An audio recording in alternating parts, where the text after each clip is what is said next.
Déjanos en los comentarios de qué parte del mundo nos ves. No olvides dar like y suscribirte. Disfruta la historia. Te sacamos del orfanato para servirnos, no para que abras la boca, gritó la suegra de Eva. Instantes después, su marido tomó unas tijeras y delante de los invitados comenzó a cortarle el cabello, su largo, hermoso cabello. Cuando por fin las risas se extinguieron, Eva recogió en silencio el móvil que había dejado sobre la mesa y detuvo la grabación. Los miró fijamente y dijo, con voz firme, «Gracias por el espectáculo. Este video será de gran utilidad en el juicio. Especialmente la cara de tu amigo el diputado, al fondo». Las sonrisas se desvanecieron al instante, pero ese instante llegó 3 minutos después. Antes de esos 3 minutos hubo toda una velada. Una más entre muchas noches humillantes en la casa de los Belousov. Era el cumpleaños número 40 de Artur, su esposo.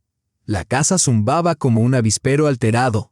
Personajes importantes, amigos influyentes, esposas impecables envueltas en vestidos costosos. El aire era espeso, saturado de perfume, de riqueza, de vanidad. Eva se desplazaba entre ellos como una sombra.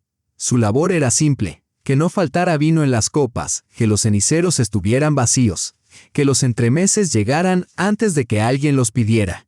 No era una invitada. Formaba parte del decorado, útil e invisible. 15 años en esa casa le habían enseñado el arte de pasar desapercibida. Cuanto menos la notaran, más tranquilo pasaba el día. Vestía un sencillo vestido negro, sobrio, sin un solo adorno. Lo único realmente suyo, lo único vivo en ella, era su cabello, largo, espeso, de un castaño cálido, cayéndole hasta la cintura. A veces, por las noches, al cepillarlo frente al espejo, sentía que era el último hilo que la unía a una vida más verdadera que nunca había vivido. La noche transcurría según lo esperado. Artur, impecable en esa elegancia despreocupada propia de quien nunca ha tenido que luchar por nada, se encontraba en el centro de la atención. Reía, recibía obsequios, palmoteaba a sus amigos en la espalda. De vez en cuando, sus ojos pasaban por Eva, pero con la mirada distante del amo que observa si su sirviente cumple con su deber. La reina de la noche, Sana Arcadievna, su suegra, reinaba desde su sillón como una monarca en su trono. Cada palabra suya era ley, cada gesto, una orden. Mantenía esa bulliciosa compañía bajo su férreo control, y no apartaba la vista de Eva. Cada paso, cada movimiento de ella era observado con atención glacial. Eva sentía esa mirada clavada en la nuca, esperando un error. Y el error llegó. Eva llevaba una gran bandeja plateada con pequeños julianas calientes, maniobrando entre los invitados. De pronto, uno de los amigos de Artur, ya borracho y escandaloso, retrocedió en pleno chiste. Eva logró esquivarlo, pero la bandeja se tambaleó, y una gota de salsa cayó sobre el impecable puño de su camisa. Él no lo notó, siguió riendo, pero Sana sí lo vio. Entornó los ojos. La sonrisa en su rostro se volvió hielo. Esperó a que Eva dejara la bandeja y al pasar junto a su sillón, dijo con voz apenas audible, pero cargada de autoridad, «Acércate». El salón quedó en silencio. Las risas murieron a medio camino. Todas las miradas se volvieron hacia ellas. Eva se acercó con la cabeza baja. El corazón le latía en la garganta. Sabía lo que venía. «¿Ves lo que has hecho?». La voz de Sana cortaba como vidrio. «Lo siento, Sana Arcadievna, fue un accidente». «Silencio», escupió ella. «Siempre has sido torpe, inútil. He invertido años, dinero, esfuerzo en hacerte presentable. Pero la mugre de donde vienes no se lava.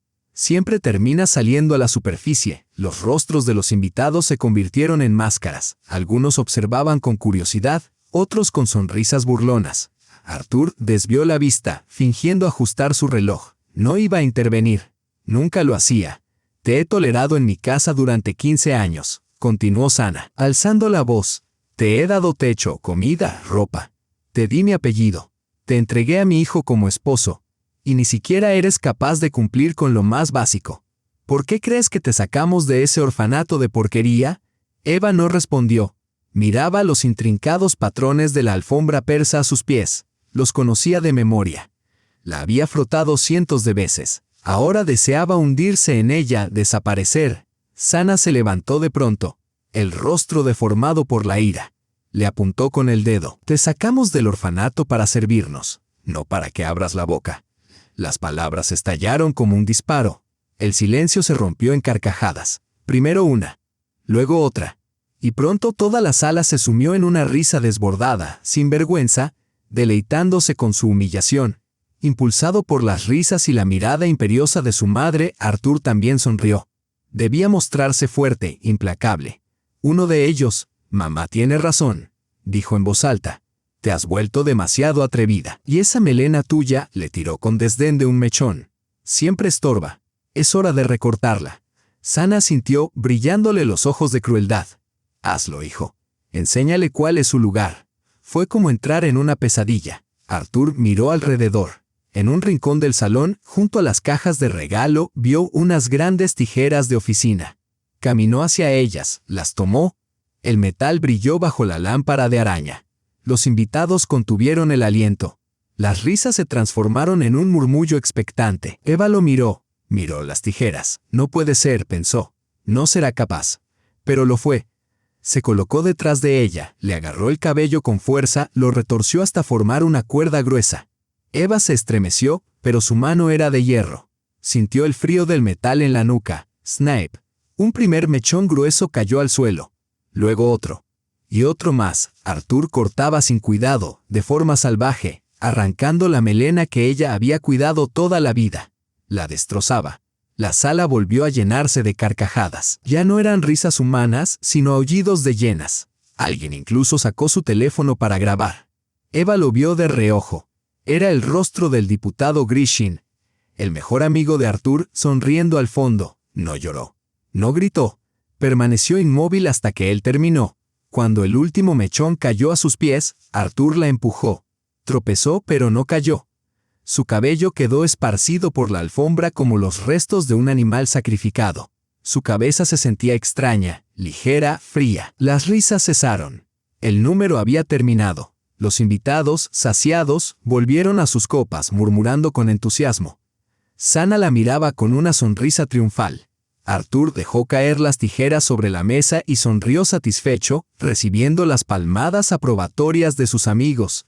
En medio de ese súbito silencio, Eva dio un paso. Luego otro. Se acercó a la mesita auxiliar donde, horas antes, había colocado su teléfono, discretamente apoyado contra un jarrón. Dijo que era para poner música ambiental, pero en el fondo lo sabía. Esa noche algo ocurriría. Siempre lo supo. Sin decir palabra, tomó el teléfono. La pantalla brillaba. Un punto rojo parpadeaba grabando 27 minutos. Presionó detener, entonces alzó la vista. No hacia Arthur, sino hacia Sana. Su voz fue serena, firme, y resonó con nitidez en el aire inmóvil. Gracias por el espectáculo. Este video será de gran ayuda en el juicio. Pausó, dejando que su mirada recorriera los rostros paralizados de los invitados. Luego se detuvo en el hombre tras Arthur. Especialmente por la cara de tu amigo, dijo. El diputado, al fondo. En ese instante el aire pareció congelarse. Como si alguien hubiera dado una orden silenciosa, todas las sonrisas se borraron. El gesto de Arthur se descompuso en confusión, luego pánico. Los ojos de Sana se agrandaron incrédulos, para transformarse enseguida en una furia primitiva. El diputado Grishin, aún sonriente hacía un segundo, palideció por completo. ¿Qué has dicho?, susurró Sana. Dame ese teléfono, rugió Arthur y se lanzó hacia ella. Eva retrocedió, aferrando el aparato con fuerza. Sana también se abalanzó intentando arrebatárselo. Estalló un forcejeo torpe y humillante. Algunos invitados retrocedieron, volcando copas al alejarse con prisa. La fiesta se transformó en caos. «Bórralo, bórralo ahora», chillaba Sana, arañándole la muñeca. En ese momento, Eva captó un movimiento. Grishin no se había unido al tumulto. Se había deslizado hasta la ventana, dándoles la espalda. Sacó su móvil, marcó un número con rapidez y habló en voz baja, cubriéndose la boca. La llamada duró menos de 10 segundos. Luego guardó el teléfono y se giró. Su rostro era ahora frío y calculador. El forcejeo continuaba. Arthur, más fuerte, casi había torcido el brazo de Eva por detrás. Ella sabía que no resistiría mucho más. Entonces sonó el timbre. fuerte, insistente. Todos se inmovilizaron. Volvió a sonar, cortante y autoritario. Uno de los invitados, el más cercano a la puerta, la abrió con vacilación. 2 agentes uniformados se encontraban en el umbral. Por un momento, el silencio fue absoluto. Sana soltó el brazo de Eva. En su rostro se dibujó un fugaz alivio que enseguida dio paso a una sonrisa triunfal. Estaba convencida de que Grishin había llamado a la policía para silenciar a Eva. Pero los agentes no la miraban a ella, ni a Artur. Sus ojos se posaron directamente en Eva. Uno de ellos, claramente el superior, dio un paso al frente. Eva Andreyevna Poliakova. Eva asintió en silencio, sintiendo como se le hundía el corazón. «Queda usted detenida», dijo con tono neutro, casi indiferente. «Acompáñenos, por favor». «¿Arrestada?», susurró Eva. «¿Con qué cargos?». El agente echó un vistazo a su tableta y luego volvió a mirarla. Un ciudadano, Maxim Valerievich Grishin, ha presentado una denuncia en su contra por intento de chantaje y extorsión. Asintió en dirección al diputado, que permanecía con los brazos cruzados, observándola con una frialdad imperturbable. La trampa se había cerrado. No habían sido 3 minutos. Habían sido exactamente 90 segundos. La policía no había acudido para protegerla. Había venido por ella. Fuera del salón de los Belousov, el mundo parecía envuelto en un silencio antinatural. El coche patrulla olía a tabaco rancio y a ambientador barato con aroma a pino. Eva iba sentada atrás, hundida en el frío y rígido cuero sintético del asiento. Uno de los agentes conducía. El otro, a su lado, no la miraba siquiera. Contemplaba el exterior como si transportara un objeto, no a una persona. Aún sostenía el teléfono en la mano. Estaba tibio, casi vivo, su única posesión, su única prueba, su último escudo. A la luz intermitente de las farolas, Eva vio en su piel las marcas semicirculares que habían dejado las uñas de Sana, profundas, rojas. «Guarde el teléfono», ordenó el agente a su lado, sin girar la cabeza. A regañadientes, Eva aflojó los dedos y deslizó el aparato en el bolsillo de su sobrio vestido negro. Se sintió vulnerable, no solo por su cabello cortado de forma irregular, que le rozaba el cuello como agujas de hielo con cada movimiento, sino porque estaba desnuda frente a un sistema manipulado como un teatro de marionetas por los Belousov y sus aliados, como el diputado Grishin. Nadie le hizo preguntas. El trayecto a la comisaría transcurrió en un silencio absoluto, y ese silencio era más aterrador que los gritos. Era la confirmación de que todo ya estaba decidido. Su destino había quedado sellado en el mismo instante en que Grishin hizo aquella breve llamada en el salón. La comisaría la recibió con el zumbido sordo de luces fluorescentes que recordaban al ronroneo de un frigorífico antiguo. Las paredes pintadas de un beige burocrático. El suelo ajado y con baldosas desgastadas. El aire denso y rancio. La condujeron por un pasillo largo, flanqueado por puertas descascaradas, hasta una pequeña oficina. Una mesa, 2 sillas y un investigador con la mirada apagada. No le ofreció asiento. Se limitó a rebuscar entre unos papeles. «Poliakova, Eva Andreevna», dijo, como si saboreara algo amargo. «Chantaje, entonces», arruinando la reputación de gente decente. Su tono era casual, casi indolente, lo que lo hacía aún peor. No era personal. Solo cumplía órdenes. «Yo no chantajeé a nadie», respondió Eva con voz ronca. Tragó saliva. «Fui humillada, agredida. Mi esposo, él me cortó el pelo. Tengo pruebas en video». El investigador esbozó una mueca burlona sin alzar la vista. «¿Video? ¿Y denunció usted la agresión?». «No. Pero un ciudadano respetado, un diputado, sí la denunció a usted. Dice que lo amenazó con un video comprometedor y le exigió dinero». «Eso es lo que consta en el expediente. Es mentira», dijo Eva, con desesperación. Su palabra contra la suya. Por fin él la miró, sus ojos vacíos y pesados. «Entrégueme el teléfono. Es una prueba en un caso de extorsión». El corazón de Eva dio un vuelco. «No se lo daré. Es mío». «No lo complique más», suspiró él. «Lo incautaremos igualmente. Orden judicial, cadena de custodia. Todo conforme a protocolo». Llamó al agente de guardia que aguardaba en la puerta. No había nada que discutir. Eva lo vio en sus ojos. Con resignación, metió la mano en el bolsillo y sacó el teléfono, su única arma. El investigador lo tomó con 2 dedos, como si fuera algo sucio, y lo metió en una bolsa plástica transparente. La selló. Colocó una etiqueta. Aquí está. Prueba material, dijo. Con frialdad, Eva contempló el aparato tras la cubierta de plástico y lo comprendió.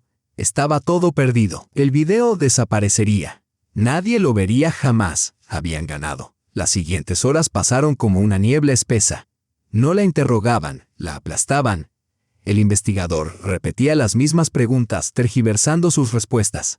Hablaba de cargos, de prisión, de lo fácil que era destruir a alguien sin poder, sin contactos. No la amenazaba de forma directa. Pintaba su futuro con pinceladas sombrías: juicio, deshonra, quizá la cárcel. Piénselo bien, Eva Andreevna, le dijo con una falsa simpatía. Admita que fue un error, que solo quería dinero. Lo registramos como una falta menor. Libertad condicional y se va a casa. Pero si sigue resistiéndose, formalizaremos los cargos. Eva no firmó nada. No dijo una palabra. Solo fijó la mirada en un punto de la pared.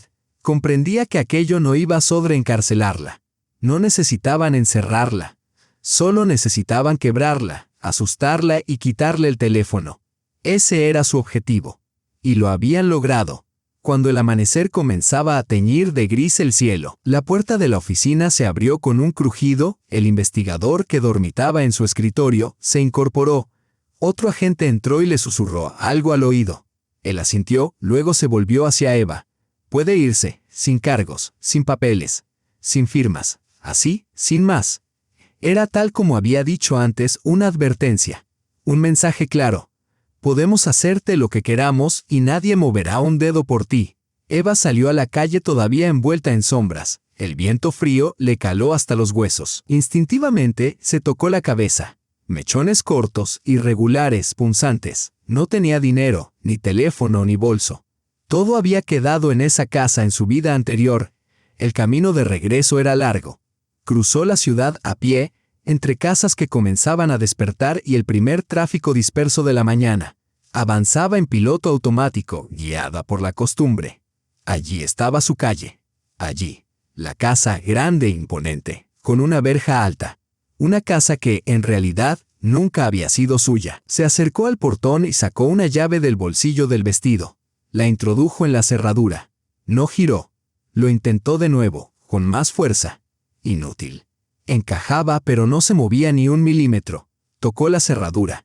Era nueva, fría, desconocida. Habían cambiado las cerraduras. En apenas unas horas, la habían borrado de sus vidas, como si nunca hubiera existido. El pánico le subió por la garganta. Dinero. Sus tarjetas estaban en la billetera, dentro del bolso, en la casa. Pero siempre guardaba una tarjeta de repuesto en ese mismo vestido, junto a la llave.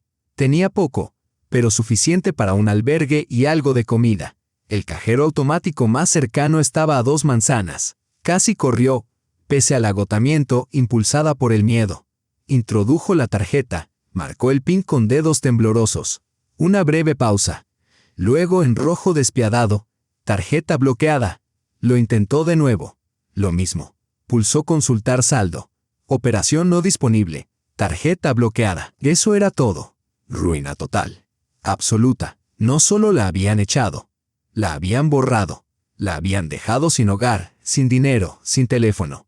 Un corte de pelo humillante. Una reputación hecha trizas, sin duda, ya arrasada por Sana, que habría contactado a todos los conocidos comunes. Habían destruido las pruebas. Y la habían dejado sin nada. Estaban seguros de haber vencido. Eva vagó sin rumbo. Sus pasos la llevaron a un pequeño parque frente a su antigua casa. Se dejó caer en un banco húmedo por el rocío. El sol se alzaba. Empezaba un nuevo día. Pero para ella, el mundo había caído en la oscuridad. No sabía cuánto tiempo permaneció allí. 1 hora, quizá 2, cuando oyó pasos lentos y arrastrados acercarse. No levantó la cabeza. No le importaba. Los pasos se detuvieron justo frente a ella. Noche dura, querida. Eva alzó la vista. Era Daria Semyonovna Filatova, Dasha, su anciana vecina, de lengua afilada y, como solía decir Sana, demasiado entrometida para su edad. Su jardín colindaba con el de ellos y la ventana sobre su cocina daba directamente a la terraza y el salón de los Belousov. Vi todo. dijo Dasha en voz baja, sentándose a su lado. Su mirada no era compasiva, sino firme. Pero debajo había otra cosa, solidaridad. Vi la fiesta, a tu marido con la otra mujer, la llegada de la policía. Eva no respondió. No le quedaban fuerzas. Dasha rebuscó en su bolso raído, sacó algo y se lo tendió. Era una llave antigua, algo oxidada. La casita de invitados del patio lleva vacía desde que mi hijo se mudó. Hay una habitación. Puedes quedarte conmigo por ahora. No puedo dejarte aquí así. Eva miró la llave, luego a Dasha, incrédula. ¿Por qué?, susurró. Dasha esbozó una sonrisa ladeada. Nunca soporté a Susana. Pero tu suegro Pavel, a ese hombre sí lo respetaba. Era un buen hombre. Entonces volvió a hurgar en su bolso y sacó un pequeño paquete envuelto en tela vieja. Lo desenvolvió una caja metálica, oscurecida por el tiempo, con un candado pesado y sin llave. Pesaba más de lo que parecía. Toma, dijo Dasha, tendiéndosela. ¿Qué es?, susurró Eva. Dasha la miró con seriedad, con una intención clara en los ojos. Tu suegro me la dio hace años, antes de morir, me dijo. Dasha, guarda esto y dáselo a Eva. Pero solo si mi esposa alguna vez muestra su verdadera naturaleza cruel. Eva tomó la caja metálica, fría y pesada, entre las manos. No tenía idea de lo que contenía. Pero allí, sentada en aquel banco, humillada y rota, sintió por primera vez en toda esa noche interminable algo parecido a la esperanza. La pensión de Daria Semyonovna era lo opuesto a la residencia de los Belousov. Una habitación pequeña, con un suelo de madera viejo pero limpio, cubierto por una colorida alfombra tejida a mano. Una cama de metal con un somier hundido y una montaña de almohadas. Una mesa junto a la ventana, donde reposaba una maceta de barro con geranios. El aire olía levemente a hierbas secas y a algo más. Un aroma esquivo y olvidado. El perfume de la seguridad y el consuelo. Eva entró, con la llave en una mano y la caja de metal en la otra. La colocó sobre la mesa con un golpe sordo. Era lo único que conservaba de su vida anterior. El único objeto que no pertenecía a los Belousov. Dasha le trajo una taza de té caliente de tomillo y un plato con pan y queso. Come, dijo. No como una orden, sino con ternura. Necesitarás fuerzas. Eva bebió un sorbo. Le quemó la lengua, pero el calor disipó parte del frío que sentía por dentro. No probó la comida. Su mente estaba fija en la caja. La levantó y la agitó. Algo se movió en su interior. No tintineaba como monedas, sino que parecía un único objeto sólido desplazándose. El candado era pesado, oxidado, sin llave. No tiene llave, dijo Dasha como si leyera sus pensamientos. Pavel me dijo. Si alguna vez necesita abrirla, lo logrará. Es lo bastante lista. Fue extraño oír esas palabras. Pavel Belousov, su suegro, lo recordaba como un anciano frágil y silencioso que rara vez salía de su habitación. Apenas le había hablado. Solo la observaba a veces con una mirada larga y melancólica. Siempre supuso que, como los demás en esa casa, él también la desaprobaba. Pero ahora sabía que había pensado en ella. Que había confiado en ella. Cuando Dasha se fue, Eva se quedó a solas con la caja. Se volvió una obsesión. Tenía que abrirla. Examinó el candado, viejo pero resistente. Intentó forzarlo con una horquilla que encontró en el estante. Nada. Probó con un cuchillo de cocina. La hoja se dobló inútilmente. El tiempo pasó. El sol subió en el cielo. Sus rayos formaban un cuadrado de luz sobre el suelo de madera.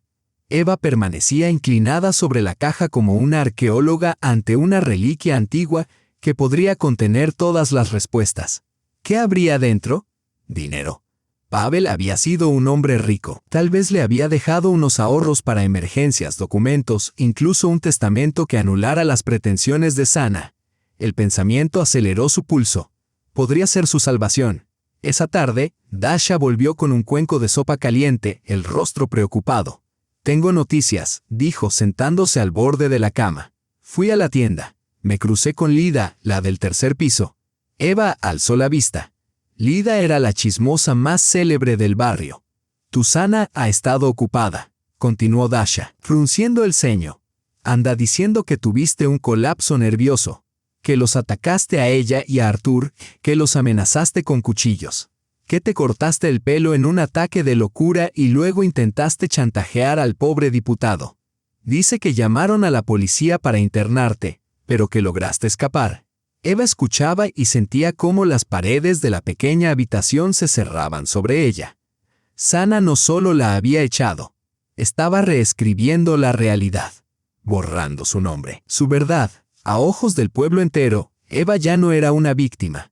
Era una loca peligrosa, una histérica desquiciada. Su reputación, ya de por sí frágil, había sido destrozada y arrastrada por el barro. Desde ese momento, cualquier cosa que dijera sería vista como el delirio de una enferma. Sana había sellado todas las vías de escape, incluso su derecho a la verdad. Así que quédate quieta y fuera de vista por ahora, concluyó Dasha. Que pase la tormenta. Cuando la vecina se fue, Eva fue invadida por una nueva ola de desesperación, pero esta vez era distinta. Era amarga, furiosa, incandescente. Volvió a mirar la caja. Ya no necesitaba abrirla por curiosidad. Ahora tenía que encontrar un arma, algo, lo que fuera, que pudiera usar contra las mentiras de Sana. Salió al cobertizo de Dasha.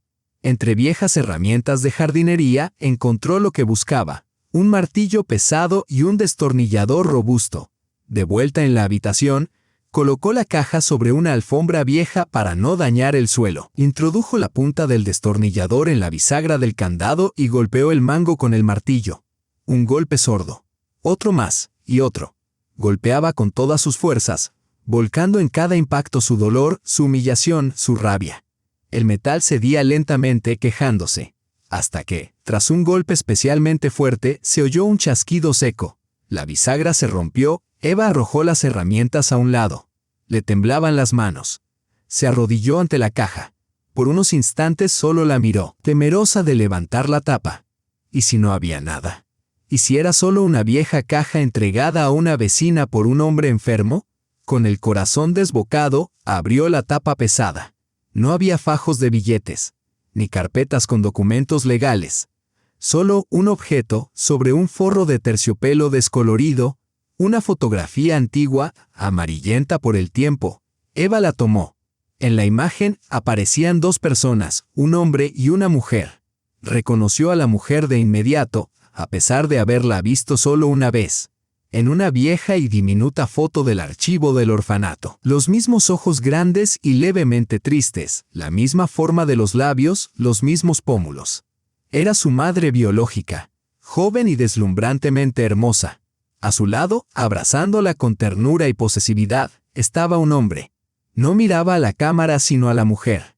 En su mirada había tal calidez, tal adoración, un amor tan abrumador y evidente que a Eva se le cortó la respiración. Era Pavel Belousov, su suegro. Eva se sentó en el suelo sobre la alfombra, con la fotografía entre las manos. El mundo desapareció. No existía el anexo de Dasha, ni la humillación de la noche anterior, ni el miedo al porvenir. Solo esa imagen. Toda su vida, esos 35 años, se había construido sobre una narrativa sencilla y comprensible. Era una huérfana. Los Belousov la habían acogido por lástima. Le habían dado un techo, comida, un apellido. Y ella, a cambio, debía agradecimiento, obediencia, resistencia. Ese era su deber. Esa historia era el cimiento de su existencia, la explicación de todo lo vivido. Y ahora ese cimiento se desmoronaba ante una simple fotografía. Trazó con un dedo el rostro de su madre, luego el de Pavel, y por último su mano sobre el hombro de la mujer. No era el gesto de un conocido pasajero. Era intimidad. Era cercanía. La mirada de él no dejaba dudas. Era amor. Fragmentos de recuerdos afloraron. Aquel suegro callado y enfermo que la miraba siempre con una tristeza inexpresable. Sus palabras, repetidas por Dasha, «Dáselo a Eva si mi esposa muestra algún día su verdadera crueldad». Él lo había sabido, sabía de qué era capaz Sana, y quiso protegerla. ¿Pero por qué? ¿Por qué a ella? No era una huérfana cualquiera. Tenía un vínculo con esa familia desde mucho antes de salir del orfanato, un lazo a través de su madre. A través del amor de Pavel, una sospecha comenzó a tomar forma, tan descabellada, tan inmensa que daba miedo pensarla. Pero la fotografía no la dejaba ir. Gritaba la verdad. Tenía que hablar con Artur. Era una locura. Ahora era una paria, una supuesta chantajista inestable. Acercarse a él podía ser peligroso, pero debía hacerlo. Necesitaba ver su reacción, mirarlo a los ojos cuando viera esa foto. Dasha ayudó. Su atenta ventana volvió a ser útil. Arthur va todos los días al café de la esquina a almorzar, informó esa noche. Va solo. Toma café. Parece que se está tomando un respiro de su adorada madre. Al día siguiente, Eva estaba allí. Llevaba un suéter viejo de Dasha y se cubrió la cabeza con una bufanda. Se sentó al fondo del café en la esquina más alejada, de espaldas a la entrada. Esperó. El corazón le latía tan fuerte que lo oía en las sienes. Arthur llegó puntual. Parecía cansado, irritable. Pidió un espresso y se sentó junto a la ventana, absorto en su teléfono. No esperaba verla. Estaba seguro de que ella se escondía en alguna parte, rota y vencida. Eva se levantó y se acercó a su mesa. Sin decir palabra, colocó la fotografía boca arriba frente a él. Él levantó la vista, con fastidio en el rostro. Abrió la boca, probablemente para ordenarle que se fuera. Pero entonces sus ojos se posaron sobre la imagen, la reacción fue inmediata.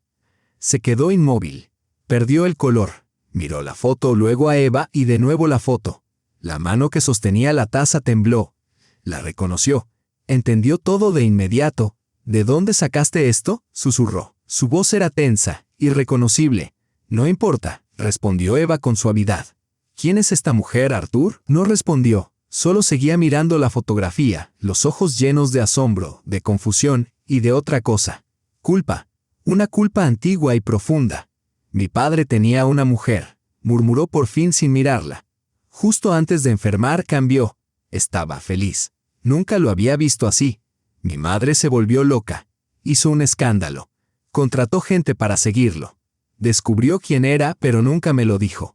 Solo repetía que era una cualquiera sin pasado que buscaba su dinero. Y luego ella desapareció. Y mi padre enfermó. Se apagó en menos de un año. Guardó silencio, pasándose una mano por la cara. Parecía a punto de llorar.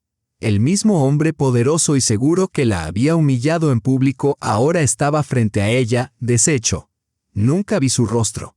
Nunca supe quién era, continuó casi en un susurro. Pero una vez me dijo que ella había sido el único amor verdadero de su vida. Miró a Eva, con los ojos llenos de lágrimas. Y en ese instante ella supo que su sospecha más aterradora era cierta. Pero no era todo. ¿Hay más verdad, Arthur?, preguntó. Su voz era firme, de acero. ¿Sabes algo más? Él se estremeció. Apartó la mirada. Sus dedos se aferraron al borde de la mesa. Dentro de él, una batalla, el miedo a su madre contra los últimos restos de su conciencia. Arthur, repitió Eva con firmeza. Dímelo. Y entonces él se quebró. Bajó la cabeza hasta la mesa y se cubrió el rostro con las manos. Los hombros le temblaban. Lloraba en silencio, pero con todo el cuerpo. Mi madre. Su voz era apenas un murmullo distorsionado. Mi madre lo sabía. Lo supo desde el principio. Eva se quedó inmóvil. Un frío súbito le recorrió el cuerpo. Él alzó el rostro.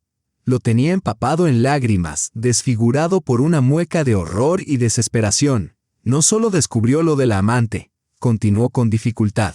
Supo que habían tenido una hija. Cuando mi padre murió, gastó una fortuna y meses enteros buscándote. Y te encontró. En aquel orfanato, jadeaba. Cada palabra le costaba un esfuerzo. No te acogió por bondad, Eva. No fue un acto de caridad. Sabía perfectamente quién eras. Te adoptó con un propósito. Entonces la miró directamente a los ojos, y en esa mirada estaba contenida toda la monstruosa verdad que había llevado consigo durante años. Fue su venganza, sofisticada, cruel y prolongada. Tomar a la hija de su rival, a la hija del hombre que traicionó su amor. Llevarla a su propia casa y convertirla en sirvienta. Criarla bajo su techo. Humillarla a diario y verla servirle a ella y a su hijo. Ese fue su triunfo. Cada día, al mirar a Eva, Sana se cobraba una nueva victoria. Eva salió del café dejando a Arthur con la cabeza entre las manos. Caminó sin rumbo por las calles, entre colores vívidos y dolorosos, como si el mundo hubiera adquirido una intensidad insoportable. La confesión de Arthur no le había traído alivio, sino un dolor distinto. No el de una sirvienta humillada, sino el de una hija engañada. Su vida no había sido solo difícil o injusta. Había sido una farsa monstruosa. Una obra cruel y meticulosamente planeada durante décadas. Sana no solo no la había amado, la había odiado. No por torpe ni por ingrata, sino por algo mucho más profundo. Odiaba en Eva el reflejo de su enemiga, de la mujer a quien su esposo había amado de verdad. Odiaba la sangre de Pavel Belousov corriendo por sus venas. Cada grito, cada alfombra restregada, cada bandeja servida, era una venganza no contra Eva como persona, sino contra una memoria, la de la mujer muerta y el hombre que una vez le perteneció. Y lo hacía a través de su hija. Eva llegó al anexo de Dasha y se encerró en la pequeña habitación. Se tumbó en la cama y se quedó mirando el techo. Ya no le quedaban lágrimas ni desesperación. En el fondo calcinado de su alma, algo nuevo comenzaba a tomar forma. Una furia fría, cortante, sólida. Pero no era la ira ciega de una víctima. Era una cólera serena, glacial, enfocada. Ya no era Eva Poliakova, la huérfana del internado. Era la hija de Pavel Belousov. Y Sana, esa mujer que había construido su existencia sobre una mentira, le había robado todo, su nombre, su herencia, la verdad sobre su origen, su vida entera. Eva tenía que contraatacar, no por venganza sino por justicia. Por la joven de la fotografía, su madre. Por el anciano triste y silencioso, su padre, que intentó protegerla, pero fracasó. ¿Pero cómo? ¿Qué podía hacer? No era nadie. Sin dinero, sin contactos, con su reputación destrozada. Sana y su aliado, el diputado, controlaban la ciudad. Cualquier vía oficial estaba condenada. La policía ya había dejado claro de qué lado estaba. Entonces recordó un nombre, de hacía unos años, Anton Volsky, un periodista local. No del aparato oficial, sino un profesional independiente que dirigía un pequeño sitio web. Había osado investigar los negocios de la familia Belousov, revelando turbios manejos de tierras en los que estaban implicados tanto el difunto Pavel como Sana. El artículo causó un escándalo. Luego el silencio. Cerraron el sitio con excusas banales y él desapareció del ojo público. Algunos susurraban que Sana lo había comprado, doblegado o silenciado con amenazas. Eva no sabía qué había sido de él, pero era su única esperanza. Un hombre que una vez se atrevió a enfrentarse a los Belousov. Buscarlo no fue fácil. No tenía teléfono ni internet. Recurrió de nuevo a Dasha. Cuando ella oyó el nombre, frunció el ceño. Volsky, me acuerdo. Valiente. Armó un buen revuelo. Sana casi enloquece por su culpa. No sé dónde está, pero tengo una amiga en la imprenta vieja. Tal vez sepa algo. Un día después, Dasha regresó con un papel arrugado, una dirección y un número de teléfono. Ya no es periodista, dijo. Trabaja en una imprenta pequeña. Tarjetas de presentación, anuncios, lo quebraron, supongo. Eva fue a la dirección. Estaba en las afueras industriales de la ciudad, una zona olvidada. La imprenta ocupaba el sótano de un edificio antiguo. El aire olía a tinta y polvo. Detrás de un escritorio abarrotado de volantes y muestras, se sentaba un hombre de unos 40 años, con la mirada apagada por la vida. Era Anton Volsky. Eva se acercó. ¿Anton Volsky? Él alzó la vista, sin interés. ¿Tarjetas de presentación? No, es otra cosa. Me llamo Eva Poliakova. Soy nuera de Sana Belousova.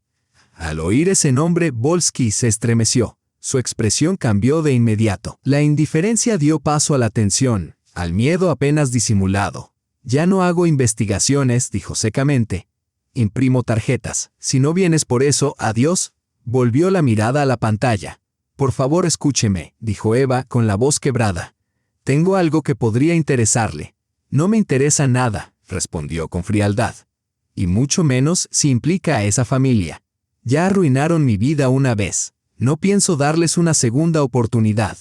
También arruinaron la mía, susurró Eva. Hace unos días, en el cumpleaños de mi esposo, él y su madre me humillaron delante de los invitados. Uno de ellos era el diputado Grishin. Volsky se inmovilizó. Volvió a mirarla, lentamente. En sus ojos se encendió una chispa. El fuego dormido del periodista. ¿Grishin estaba allí? No solo fue testigo. Se rió. Después llamó a la policía para que me arrestaran. por cargos falsos de chantaje. Eva le contó todo: la humillación pública, el corte de cabello, el video que grabó, cómo la policía le quitó el teléfono. No mencionó a su padre ni la verdad sobre su origen. Era demasiado personal. Se centró en lo que podía probar. Volsky escuchó sin interrumpir, tamborileando los dedos sobre el escritorio. Cuando Eva terminó, guardó silencio durante un largo rato. «Esto es grave», dijo al fin. «Un video que muestre a un diputado en esa situación sería dinamita». Suspiró, y la chispa en sus ojos se apagó de nuevo. «Pero no lo tenemos. Te quitaron el teléfono. Lo habrán destruido seguro. Y sin pruebas, tu historia es solo eso, una historia. La versión de una mujer a la que ya tacharon de inestable. Es tu palabra contra la de ellos. Y ellos tienen todo el poder. Lo siento, Eva, te creo. Pero no puedo ayudarte». Lo dijo con tristeza genuina. La creía. Pero era realista. Sin pruebas, era una causa perdida. Eva se quedó en medio de aquella imprenta polvorienta sintiendo cómo la desesperanza volvía a envolverla. Tenía razón. Todo estaba perdido. El video era su única carta y lo había perdido. Ellos habían cubierto cada flanco. Metió la mano en el bolsillo del viejo suéter de Dasha, el que se había puesto esa mañana sin pensar. Sus dedos rozaron algo pequeño, duro, con bordes afilados. Frunció el ceño. Llevaba días usando ese suéter y nunca había notado nada. Entonces, como un relámpago, le volvió el recuerdo, difuso, fragmentado. El forcejeo en la sala. La lucha por el teléfono. Arthur torciéndole la muñeca. Sana gritando. La certeza de que estaba a punto de perder el dispositivo. Su dedo moviéndose por reflejo, localizando la ranura lateral. Su uña empujando. La tarjeta micro SD cayendo en su palma. Justo cuando Arthur le arrancó el móvil, ella había cerrado el puño y metido la tarjeta en el bolsillo del vestido, ese vestido negro. En la comisaría, en medio del caos y la desesperación, lo había olvidado por completo. Dasha le había dado un suéter viejo, y Eva había guardado el vestido en una bolsa. Esa mañana simplemente vació los bolsillos del vestido en el suéter, sin pensar, una llave, un pañuelo, y algo más. Su mano se detuvo en seco.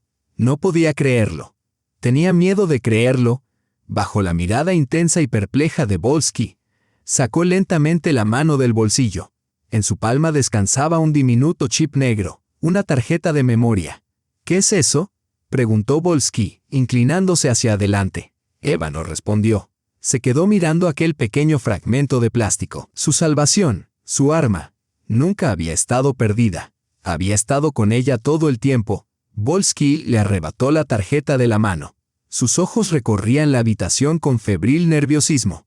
Se precipitó hacia su escritorio, hurgó en un cajón y extrajo un pequeño dispositivo similar a una memoria USB, con ranura para tarjeta, lector de tarjetas. Murmuró, más para sí que para ella. Le temblaban ligeramente las manos al insertar la diminuta tarjeta en el lector y conectarlo al puerto USB de su envejecido ordenador. Pasó un segundo, en la pantalla apareció una alerta, nuevo disco detectado. Contenía un único archivo. Era grande, grabado hacía varios días. Volsky hizo doble clic, el video se abrió. El salón de los Belousov, una fiesta ruidosa y alegre. Luego la voz estridente y colérica de Sana. Y todo volvió a comenzar, los insultos, las risas. Arthur con unas tijeras, el cabello cayendo al suelo, y un primer plano de un rostro satisfecho y altivo. Al fondo, la sonrisa burlona del diputado Grishin. La grabación estaba intacta. No había sufrido daño alguno. La prueba estaba en sus manos. Vieron el video completo en silencio, roto únicamente por el sonido del altavoz, la humillación, las carcajadas, el crujir de las tijeras. Cuando la pantalla se oscureció, Volsky se recostó en su silla y exhaló con fuerza. El fuego en sus ojos se había reavivado.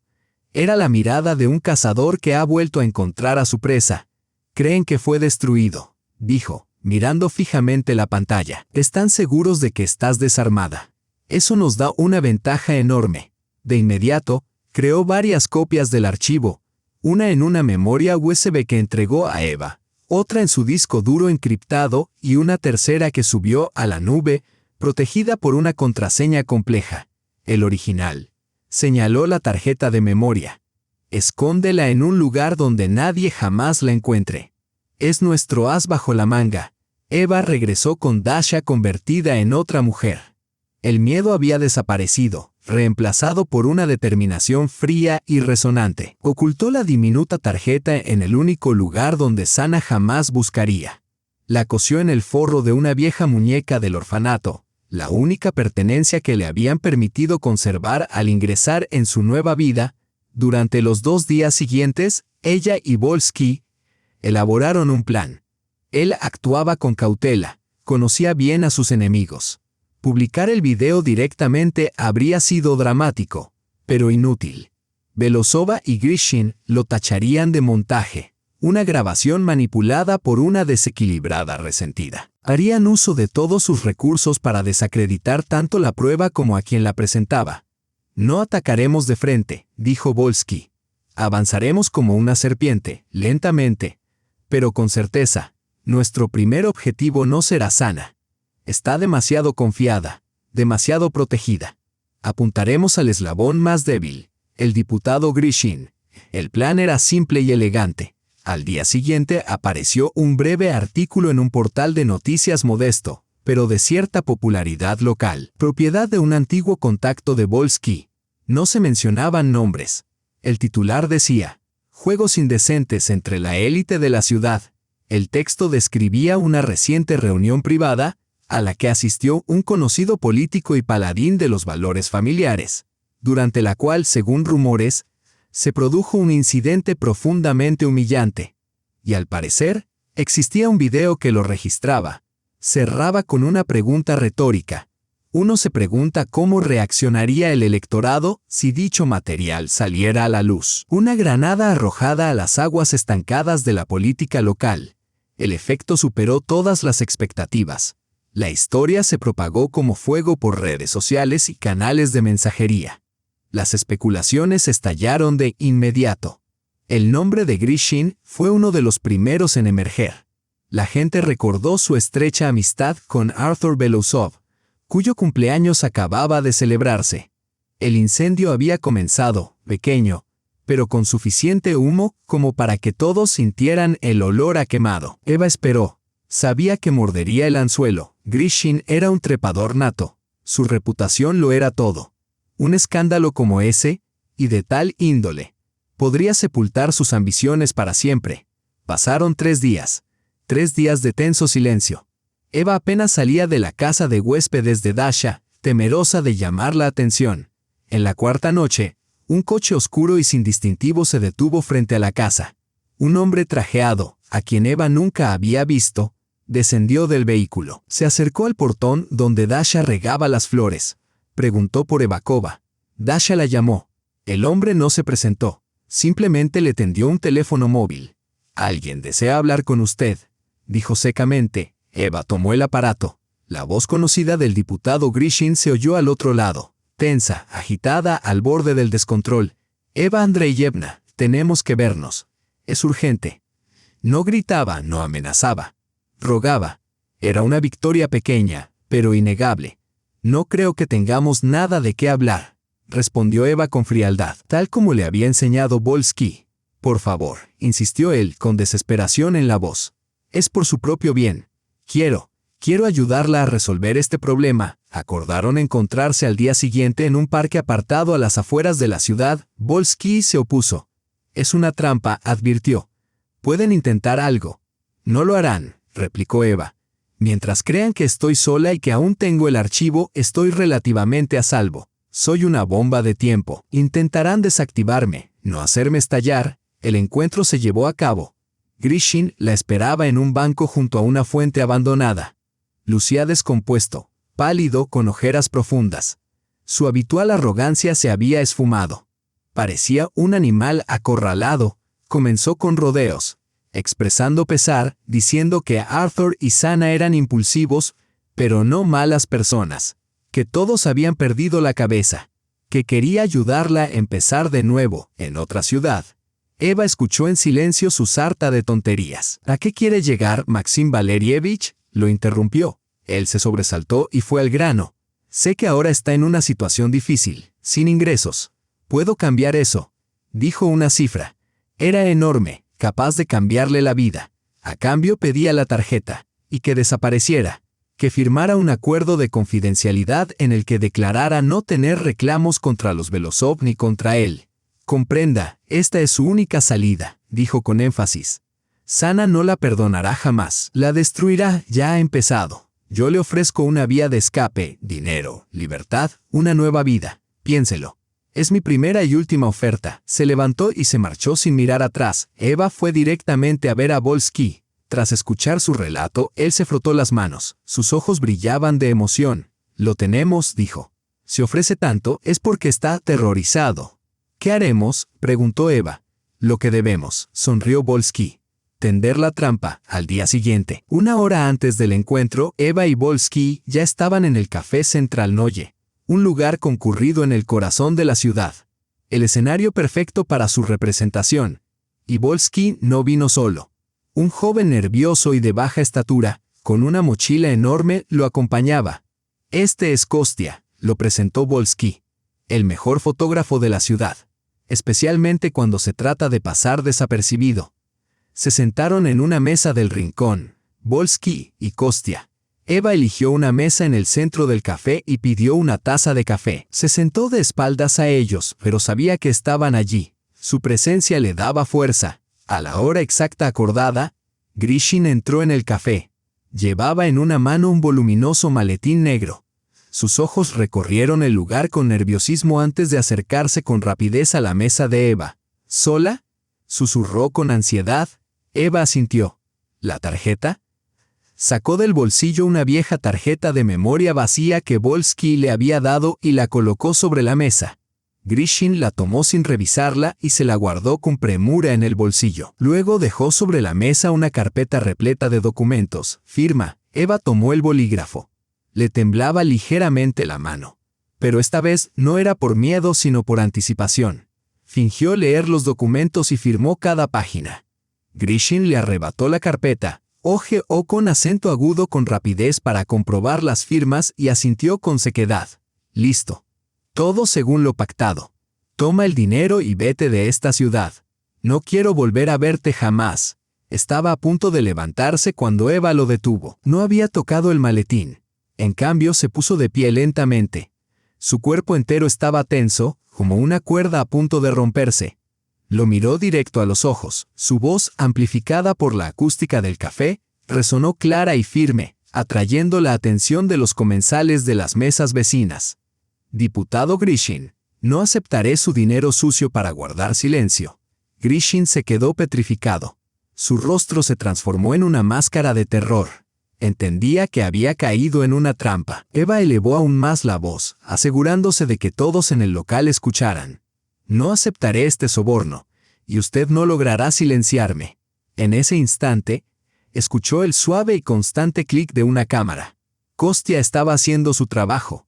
Desde su rincón oculto, capturaba cada imagen decisiva como un francotirador, el rostro desencajado de Grishin, el maletín con dinero sobre la mesa, la carpeta de documentos y la mano de Eva rechazando con firmeza el soborno.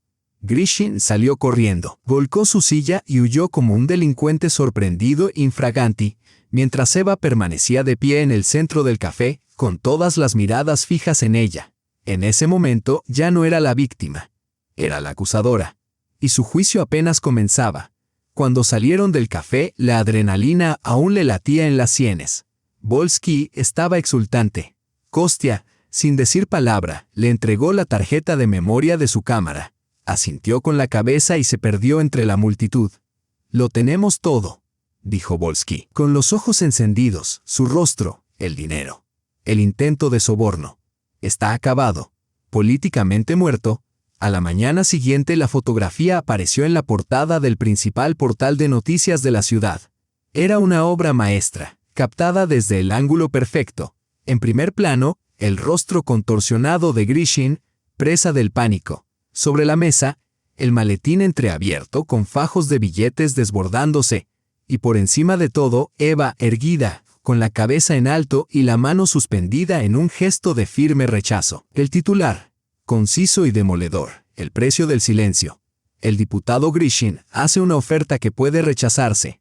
El impacto fue inmediato y devastador. No había insinuaciones ni eufemismos esta vez. Solo una acusación directa, respaldada por pruebas irrefutables. Al mediodía, toda la ciudad estaba alborotada. Los canales regionales replicaron la noticia. La oficina de prensa de Grishin balbuceó vagas acusaciones de montaje y trampa. Pero la imagen hablaba por sí sola. La carrera que había construido sobre eslóganes de honestidad y orden se desplomó como un castillo de naipes. Eva sintió el vértigo embriagador de su primera verdadera victoria. Había asestado un golpe y había sido certero. Suponía que Sana estaría furiosa. Lo que no esperaba era un silencio absoluto. No hubo amenazas ni llamadas. Sana no contraatacó con ruido. Declaró una guerra silenciosa y total. El primer golpe llegó donde Eva menos lo esperaba. Durante años, había trabajado algunos días a la semana como asistente en la biblioteca de la escuela local.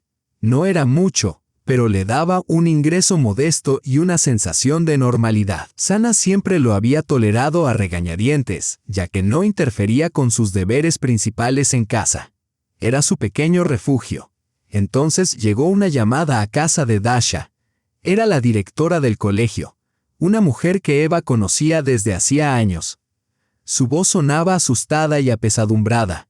«Eva, querida, lo siento muchísimo», comenzó abruptamente. «No sé qué está ocurriendo contigo, pero alguien de la Junta de Educación llamó. Insinuaron preocupaciones sobre tu estabilidad mental». A Eva se le heló la sangre. «¿Qué? ¿Qué estabilidad?» «Dijeron que representas un peligro para los niños», la directora hablaba con voz temblorosa. «Me advirtieron que si no recibo hoy mismo tu carta de renuncia, nuestra escuela podría enfrentar problemas serios en la próxima certificación. No puedo arriesgar eso». Eva comprendió. Sana tenía largo alcance. No solo mancillaba su reputación entre conocidos, la convertía en una paria a nivel institucional. «Entiendo. María Ivanovna, redacte la carta de despido, por favor». Colgó. Le dolió. Sana le había arrebatado el único lugar donde nunca se sintió sirvienta. El segundo golpe llegó solo unas horas después. Un hombre con traje formal llegó a la puerta de Dasha. Se identificó como funcionario judicial y le entregó un sobresellado. Dentro había una orden de alejamiento, un documento oficial con sello estatal, que prohibía a Eva Andreevna Poliakova acercarse a menos de 100 metros de la residencia de los Belosov y de sus ocupantes, Artur y Sana.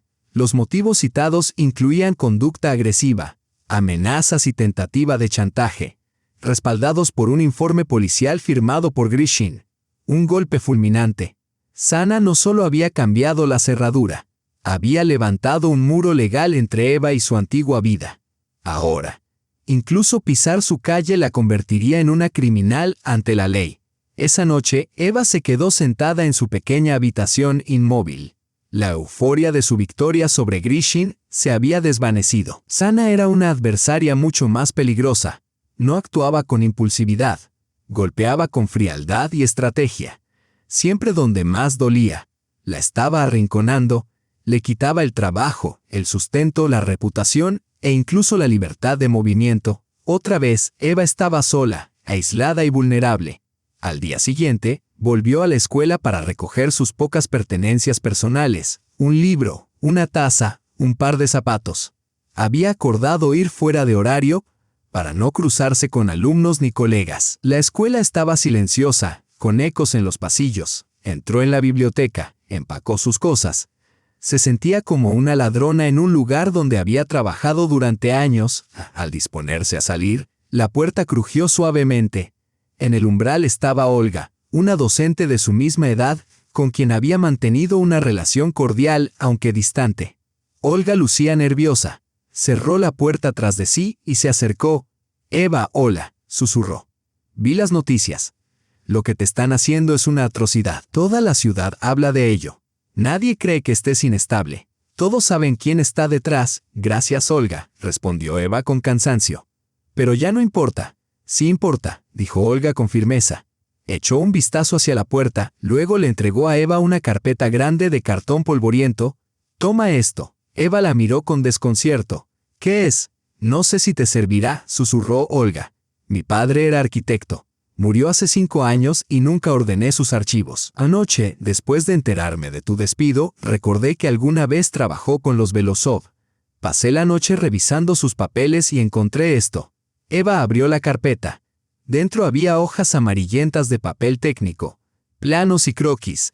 Se fijó en el sello del ángulo inferior, proyecto de la casa de campo de la familia Belousov, la misma dacha que Sana siempre detestaba visitar. Una casa construida hacía más de 30 años. No veo qué valor podría tener esto, dijo Olga. Pero de pronto levantó una de las hojas y señaló la casilla de firmas en el plano. Mira, aquí. Eva se inclinó sobre el plano. En el recuadro designado para el contratista general, había una firma audaz y segura, junto a la cual aparecía cuidadosamente impreso un apellido, Belousov. Eva miró a Olga, perpleja. No era Pavel, su nombre completo era Pavel Maximovich. Exactamente, asintió Olga, con una chispa de intensidad contenida en la mirada. No es él, es Igor. Igor Arkadievich Belousov, el hermano de Sana. Eva contempló la firma, y algo comenzó a moverse, lentamente, en su interior. Igor Belousov, el hermano de Sana. Apenas sabía nada de él. En los 15 años que llevaba formando parte del hogar Belousov, lo había visto solo un puñado de veces, siempre en reuniones familiares distantes, hacía ya años. Un hombre callado, casi invisible, siempre eclipsado por la sombra dominante de su hermana. Sana rara vez lo mencionaba, y cuando lo hacía, era con desprecio apenas disimulado. Un fracasado. Había llegado a escupir una vez durante la cena. Era sabido que una antigua disputa los separaba. Apenas se hablaban. Y sin embargo, 30 años atrás, según aquellos documentos, él había sido el contratista principal de la construcción de la dacha. Eso significaba que conocía la casa al detalle. Cada clavo, cada viga había pasado por sus manos. Eva regresó al apartamento de Dasha, la carpeta polvorienta apretada contra el pecho. Le contó lo que había descubierto. Dasha frunció el ceño, pensativa. Igor. Claro que lo recuerdo. Un tipo reservado siempre parecía avergonzado de algo. Sana lo maltrató toda la vida. Creo que le pidió dinero a Pavel para un negocio que fracasó, y luego le devolvió el favor supervisando la construcción de la dacha. Pavel le tuvo compasión y le dio trabajo. A Sana le enfureció que ayudara a su hermano. La idea de la dacha no abandonaba a Eva. Aquella casa tan odiada por Sana, casi nunca la visitaba, alegando que allí solo guardaba malos recuerdos. Tras la muerte de Pavel, fue completamente abandonada. Artur había ido 1 o 2 veces con amigos para hacer barbacoas, pero nada más. Estaba escondida en el bosque, silenciosa, olvidada, custodiando sus secretos. Si Pavel Belousov hubiese querido esconder algo de su esposa, no habría encontrado mejor lugar. «Tenemos que entrar», dijo Eva con firmeza. «¿Cómo?», suspiró Dasha. «Seguro han cambiado las cerraduras muchas veces. Y tú tienes una orden judicial en tu contra. Si alguien te ve allí, es la cárcel». Eva sintió que su determinación flaqueaba. Pero entonces Dasha entrecerró los ojos con una chispa traviesa. «¿Quién dijo que ibas a ir tú?». «Iré yo». Una anciana se pierde buscando setas, se topa por casualidad con una casa abandonada. ¿Qué es lo peor que podría pasar? Se levantó, fue hacia el viejo tocador y rebuscó en el cajón superior. Un momento después, regresó con un manojo de llaves oscuras y antiguas. Eva las miró, desconcertada. «Pavel me las dio», dijo Dasha con serenidad, junto con una cajita de joyas. Me dijo, «Dasha, puede que llegue el día en que Eva necesite entrar en la casa o en la dacha, y no podrá hacerlo. Guarda esto para ella». Es como si lo hubiera sabido. Como si hubiera previsto cada movimiento de esa mujer.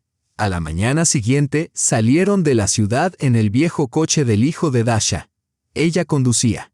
Eva iba a su lado, con un pañuelo en la cabeza y gafas oscuras. Se sentía como una espía de novela barata. Cuanto más se alejaban de la ciudad, más se apaciguaba su espíritu. En medio de los campos y los bosques, la influencia de Sana parecía desvanecerse. La dacha estaba en una zona remota, oculta de la carretera.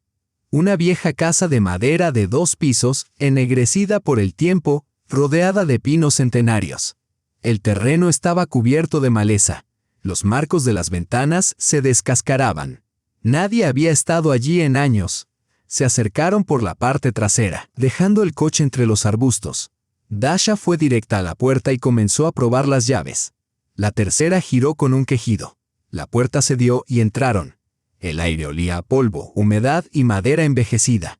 Los muebles estaban cubiertos por sábanas blancas como fantasmas. Telarañas colgaban de las vigas. El silencio era tan denso que parecía palpable. Buscaron metódicamente habitación por habitación. Revisaron armarios, cajones, estanterías, golpearon paredes, miraron debajo de las camas. Pero no encontraron más que polvo, excrementos de ratón y objetos olvidados sin valor. Pasaron las horas. El sol comenzaba a descender y la casa se sumía en penumbra. Nada, murmuró Dasha, frustrada, dejándose caer sobre un sofá cubierto. Tal vez nos equivocamos. Eva también estaba agotada y desmoralizada. Se encontraba en lo que había sido el estudio de Pavel Belousov. Un escritorio macizo de roble, estanterías que llegaban hasta el techo. Estaba segura de que si él había dejado algo, lo habría escondido allí. Pasó los dedos por los lomos de los libros, clásicos, manuales técnicos, volúmenes de consulta. Nada personal. Estaba a punto de irse cuando su pie tropezó con la esquina de una alfombra raída. Casi cae. Molesta, la pateó, y entonces lo vio. Una tabla del suelo, ligeramente desalineada. Solo eran unos milímetros, pero la luz del atardecer proyectaba una sombra reveladora en la rendija. El corazón le dio un vuelco. Se arrodilló y levantó el borde polvoriento de la alfombra. Sí, una de las tablas era más corta que las demás, y en su borde había un diminuto orificio, apenas suficiente para un dedo. Un compartimento oculto. Introdujo el dedo y tiró con fuerza. La tabla se levantó con un crujido. Debajo, una cavidad forrada de tela oscura. En su interior, un pequeño fajo de cartas atado con una cinta de seda descolorida. Le temblaban las manos al tomarlo. El papel era antiguo, pero estaba bien conservado.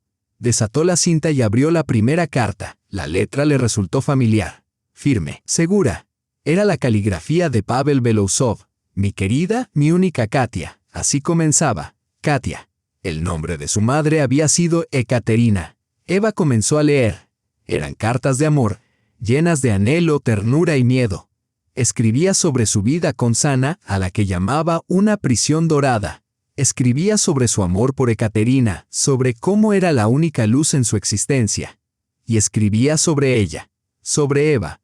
Nuestra pequeña dio hoy su primer paso. Me enviaste una foto. No puedo dejar de mirarla. Tiene tus ojos. No puedo estar allí. Mi esposa vigila cada uno de mis movimientos. Pero te juro que llegará el día en que estaremos juntos, los tres. Eva leyó una tras otra. En todas hablaba de ella, nuestra hija, nuestro tesoro. Luego encontró una escrita con una letra más temblorosa, quizás cercana al final de su vida. Siento que me queda poco tiempo. Sana planea algo. Jamás me perdonará por ti. Le quitará todo a nuestra hija, todo lo que le pertenece por derecho. Debo protegerla. He tomado una decisión, Katia. He reescrito todo. La mayor parte de mi patrimonio será para Eva. No puedo hacerlo de forma directa. Mi esposa impugnaría cualquier testamento. Pero he encontrado un modo. He hecho arreglos. Debo mantenerlo en secreto, lejos de mi esposa vengativa, hasta que llegue el momento adecuado. Pero ese momento nunca llegó. O tal vez, acababa de llegar. Eva permaneció sentada en el suelo polvoriento de la dacha abandonada, las lágrimas corriéndole por las mejillas. Pero no eran lágrimas de tristeza ni vergüenza. Eran lágrimas de amor, tardío pero verdadero. Su padre, el hombre al que había creído frío y distante, la había amado. Había pensado en ella. Había intentado protegerla. No le había dejado solo una herencia. Le había dejado la verdad. La historia de quién era. Esa noche regresaron a la ciudad. Eva no pudo dormir. Leyó las cartas una y otra vez, absorbiendo cada palabra.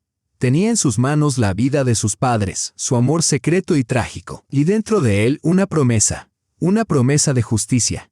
He hecho arreglos. Lo hice a través de un amigo de confianza. ¿Quién era ese amigo? ¿A quién habría confiado Pavel un secreto tan peligroso? A alguien invisible para Sana. fuera de toda sospecha. Entonces recordó el plano, la firma en la esquina. Igor Belousov, el hermano de Sana. El hombre a quien Pavel ayudó cuando estaba en la ruina. El hombre despreciado por su propia hermana. El aliado perfecto. La dacha los había conectado. Un lugar donde Pavel escondió las cartas. Tal vez Igor incluso lo ayudó a construir el escondite. Encontrar a Igor resultó más difícil que localizar a Volsky. No era un hombre público. Su nombre no figuraba en ningún directorio. Volsky, a quien Eva consultó, solo pudo encogerse de hombros. Desapareció después del proyecto de la dacha y la quiebra. Dicen que nunca se recuperó. Vive en las afueras. Apenas sobrevive. Su hermana no lo ayuda, por principios. Una vez más, Dasha fue la clave. Su red informal de ancianas espías superaba a cualquier agencia de inteligencia.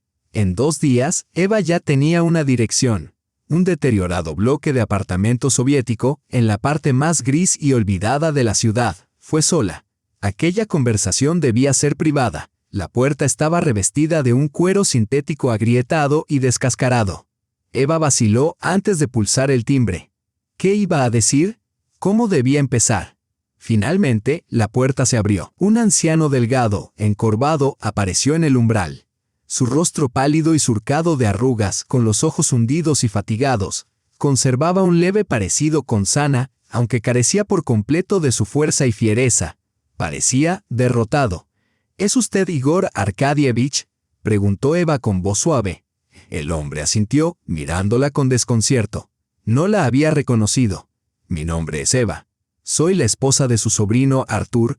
Al oír esas palabras, su expresión se endureció. Hizo un ademán de cerrar la puerta. No quiero nada de su familia, dijo con voz hueca. Por favor, solo será un momento, replicó Eva con rapidez. Es importante. Se trata de Nesana y de Pavel Maximovich. El nombre lo paralizó.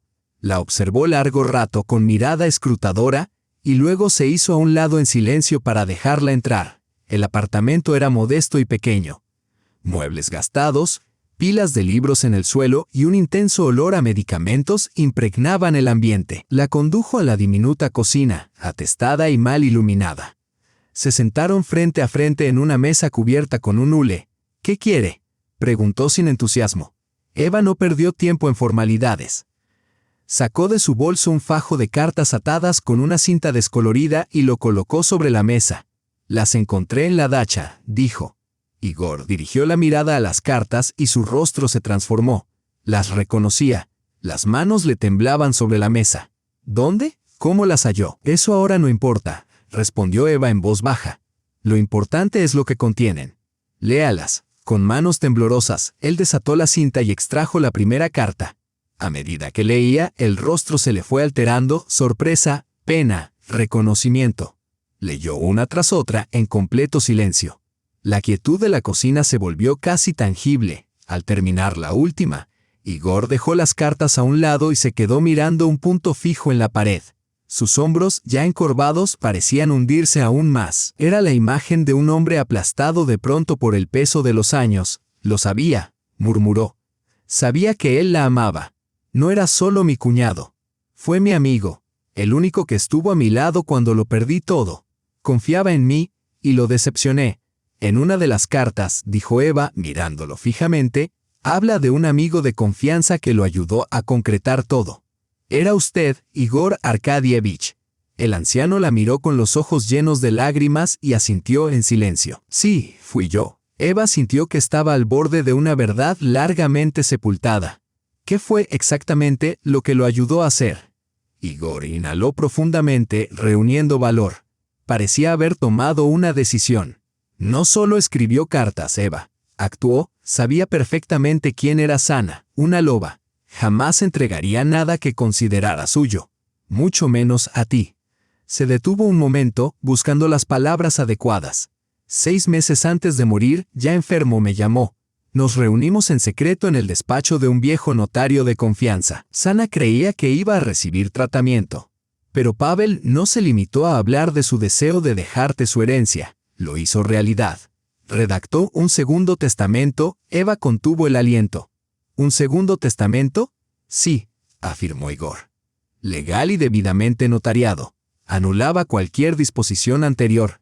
Según ese documento, la mayoría de sus bienes personales, acciones, cuentas y toda propiedad no registrada a nombre de Sana pasaban a ti. Fue escrito a nombre de Eva Yekaterinovna Poliakova. A Sana y a Artur solo les dejaba la casa en la que vivían y una miseria en las cuentas. Fue su justicia, su venganza. ¿Pero por qué nadie lo supo? ¿Por qué se aplicó otro testamento tras su muerte? Porque lo ocultamos, respondió Igor. El original quedó en manos del notario con instrucciones de guardarlo hasta nuevo aviso. Pero el notario era muy anciano. Murió un año después que Pavel. Sana se aseguró de que el archivo del notario terminara en las manos adecuadas y fue debidamente gestionado. Destruyó el original. Creyó haber borrado todo rastro. La esperanza que acababa de encenderse en Eva comenzó a desvanecerse de nuevo. Entonces se perdió. El testamento desapareció. Igor la miró con una expresión grave. El original, sí. Se levantó lentamente, caminó hacia una vitrina polvorienta, hurgó en el fondo y regresó con una hoja amarillenta doblada en 4. Pero yo fui testigo oficial de la firma, y la ley me permitía conservar una copia. Pavel insistió en que la guardara. Me dijo, cuídala, Igor. Si algo me pasa, algún día será un arma en manos de mi hija. Desplegó el papel. Era una copia notarial del testamento firmada por Pavel Belosov, el notario, el testigo Igor Belosov, y sellada con un timbre azul oficial. La he conservado todos estos años, dijo Igor con la voz quebrada. Tenía miedo de mi hermana, de su venganza. Me convencí de que era mejor así, que no valía la pena remover el pasado. Pero sufrí, Eva. Cada noche veía los ojos de Pavel. Me pedía actuar, y yo guardaba silencio. Fui un cobarde. Pero ya no más. Eva salió del apartamento de Igor con el bolso apretado contra el pecho. En un bolsillo separado guardaba 2 tesoros. El fajo de cartas y la copia del testamento. El aire afuera parecía distinto. Más claro, más liviano. Por primera vez en mucho tiempo, respiró profundamente. Ya no se trataba simplemente del acto de rebeldía de una mujer humillada. Era una batalla. Por lo que le correspondía por derecho. Ahora tenía más que sospechas y sentimientos, tenía pruebas, y tenía un testigo vivo. El propio hermano de su enemiga fue directamente a ver a Volsky. Al desplegar las cartas y la copia del testamento sobre su escritorio, el periodista quedó sin palabras, revisó cada documento con meticulosidad, inspeccionando cada firma, cada línea. Si esto es auténtico y tu recién descubierto tío está dispuesto a testificar. Sacudió la cabeza, con los ojos brillantes. Eva, ¿te das cuenta de lo que significa? No es solo un escándalo, es un terremoto. No solo recuperarás tu nombre, se lo quitarás todo. Pero una pelea así requería más que un periodista. Necesitaba un gladiador legal. Conozco a alguien, dijo Volsky. Se llama Roman Borisovich Ostajov, el mejor abogado de herencias de la región. Tan caro como un puente de hierro. Pero vale cada rublo. Le fascinan los casos como este, donde huele a dinero grande y a injusticia profunda. Lo llamaré. Le diré que tenemos el caso de su vida. La reunión con Ostajov se celebró al día siguiente, en su despacho del centro. Un lugar imponente, con ventanales panorámicos, muebles costosos y un aire de poder y precisión. Ostajov, un hombre de unos 50 años, con mirada penetrante y actitud de depredador, no se molestó en cortesías. Eva, Volsky e Igor, a quien Eva había logrado convencer, se sentaron frente a él. El abogado examinó en silencio cada documento que Eva le entregó, la copia del testamento, las cartas, incluso los viejos planos arquitectónicos de la dacha. Luego interrogó a Igor durante casi una hora, con preguntas precisas y veloces, contrastando sus respuestas con las fechas de las cartas y documentos. Igor se mantuvo firme. Parecía liberado del miedo que lo había oprimido durante años. Hablaba con serenidad y claridad. Cuando el interrogatorio terminó, Ostajov se recostó en su silla. «Bien», dijo. La primera palabra que pronunciaba en una hora. El panorama está claro. Tenemos una copia notarial del testamento.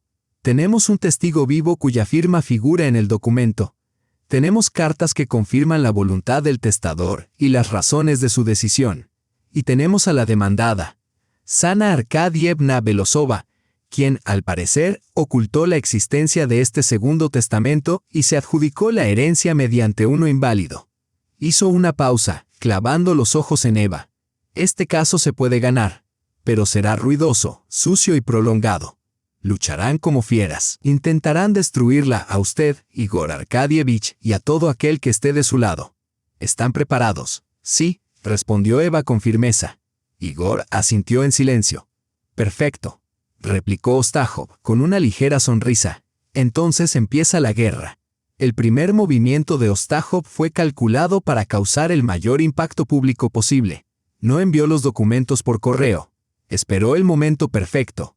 Una semana más tarde, durante el almuerzo benéfico anual, el evento social del año, organizado por la mismísima Sana, todo estaba en su apogeo. La élite de la ciudad se había reunido para exhibir su generosidad y sus vestidos. Sana reinaba como la indiscutible reina del evento. En el momento álgido, mientras el alcalde elogiaba las contribuciones caritativas de Sana, dos figuras ingresaron al salón. Un asistente de Ostachov, impecablemente vestido, y un oficial judicial con uniforme. Avanzaron en silencio hasta la mesa principal, donde se encontraba Sana. Bajo los flashes de los fotógrafos de las revistas de sociedad y el silencio atónito de los presentes, el asistente le entregó un sobre grueso. Sana Arkadievna Belosova, anunció con voz clara y firme. Ha sido usted notificada oficialmente de una demanda que impugna su reclamación sobre la herencia del difunto Pavel Maximovich Belosov. Un silencio sepulcral se apoderó del salón. En algún rincón, un tenedor cayó al suelo con estrépito. El rostro de Sana se endureció como una máscara de porcelana. Miraba el sobre como si contuviera una serpiente viva. Arthur, sentado cerca, palideció y se desplomó en su silla. La noticia sacudió la ciudad. Fue un escándalo aún mayor que el de Grishin.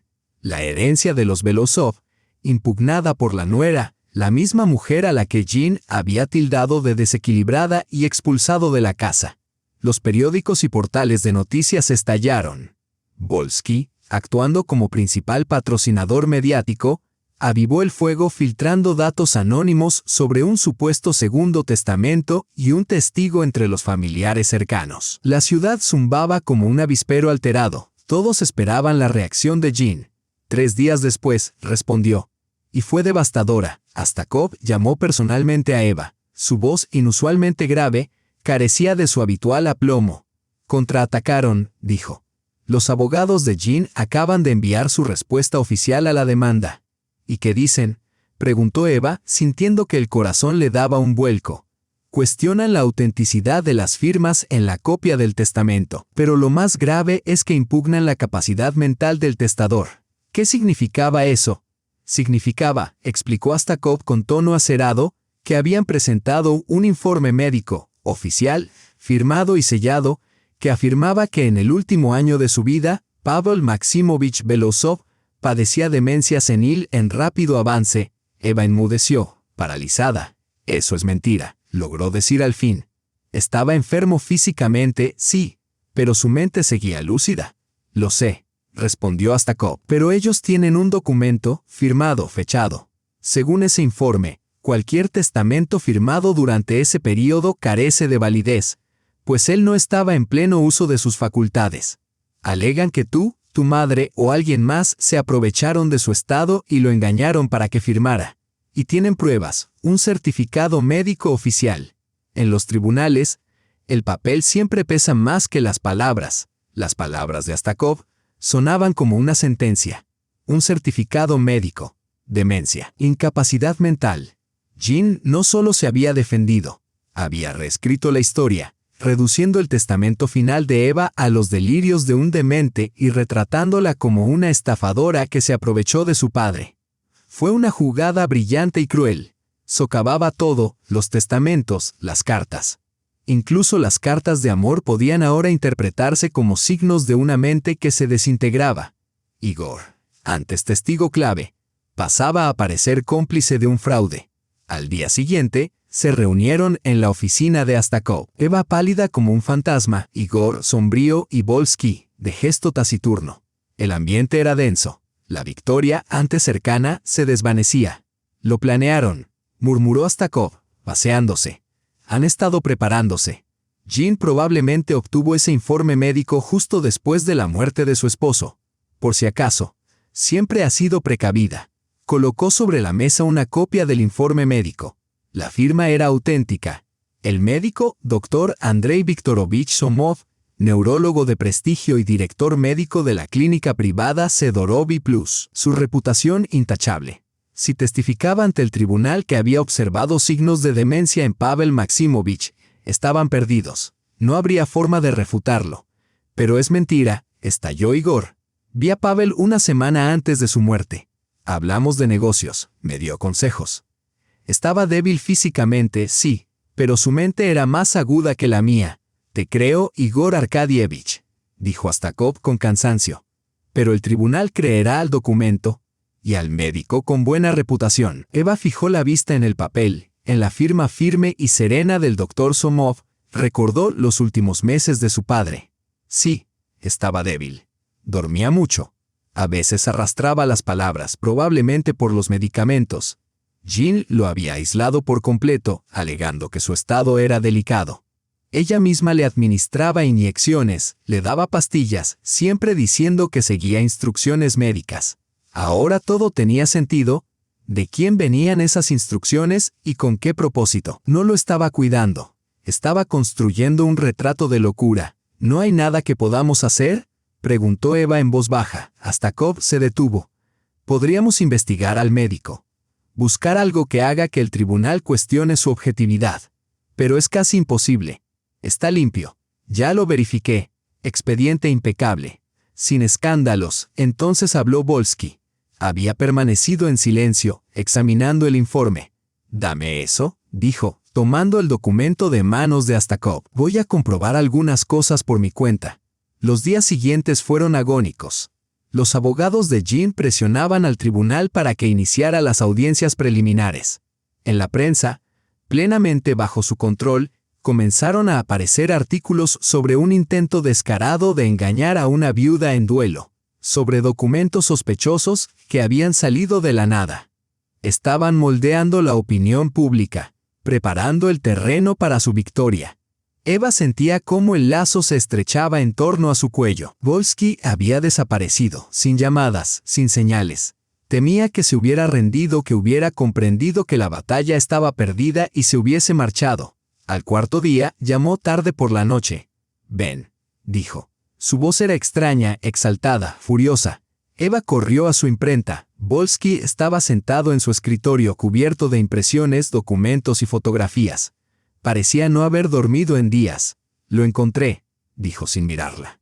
Encontré un hilo, giró el monitor hacia ella. En la pantalla, una página de archivo fotográfico de una columna social local, fechada 3 años atrás. Una foto de boda, novio y novia sonrientes. «Mira bien», indicó Volsky. Eva entrecerró los ojos. No reconocía al novio, pero el rostro de la novia le resultaba vagamente familiar. «Es la hija del doctor Somov», explicó Volsky. «Se casó hace 3 años. Una boda fastuosa. Todo el mundo habló de ella». «¿Y qué?», preguntó Eva, confundida. «Ahora mira quién está al lado de la pareja». Señaló la pantalla. «¿Ves a ese caballero con aire satisfecho, abrazando al novio? ¿Lo reconoces?». Eva se inclinó. Su corazón dio un brinco. Junto al novio, en calidad de invitado de honor o familiar cercano, estaba el diputado Maxim Grishin. «Eso no prueba nada», dijo ella. Aunque un frío le invadió el estómago. «Podría no significar nada», asintió Volsky, «si el novio no fuera su sobrino». Y entonces llegó el giro. Volsky abrió otra pestaña. Un extracto del registro de entidades legales. Fundadores de la clínica Sedorovi Plus, 3 personas, el doctor Somov y 2 individuos con apellidos irrelevantes. «Les investigué», dijo Volsky, con voz dura. «Son hombres de paja. Uno es el chofer de Grishin. El otro la esposa de su asistente.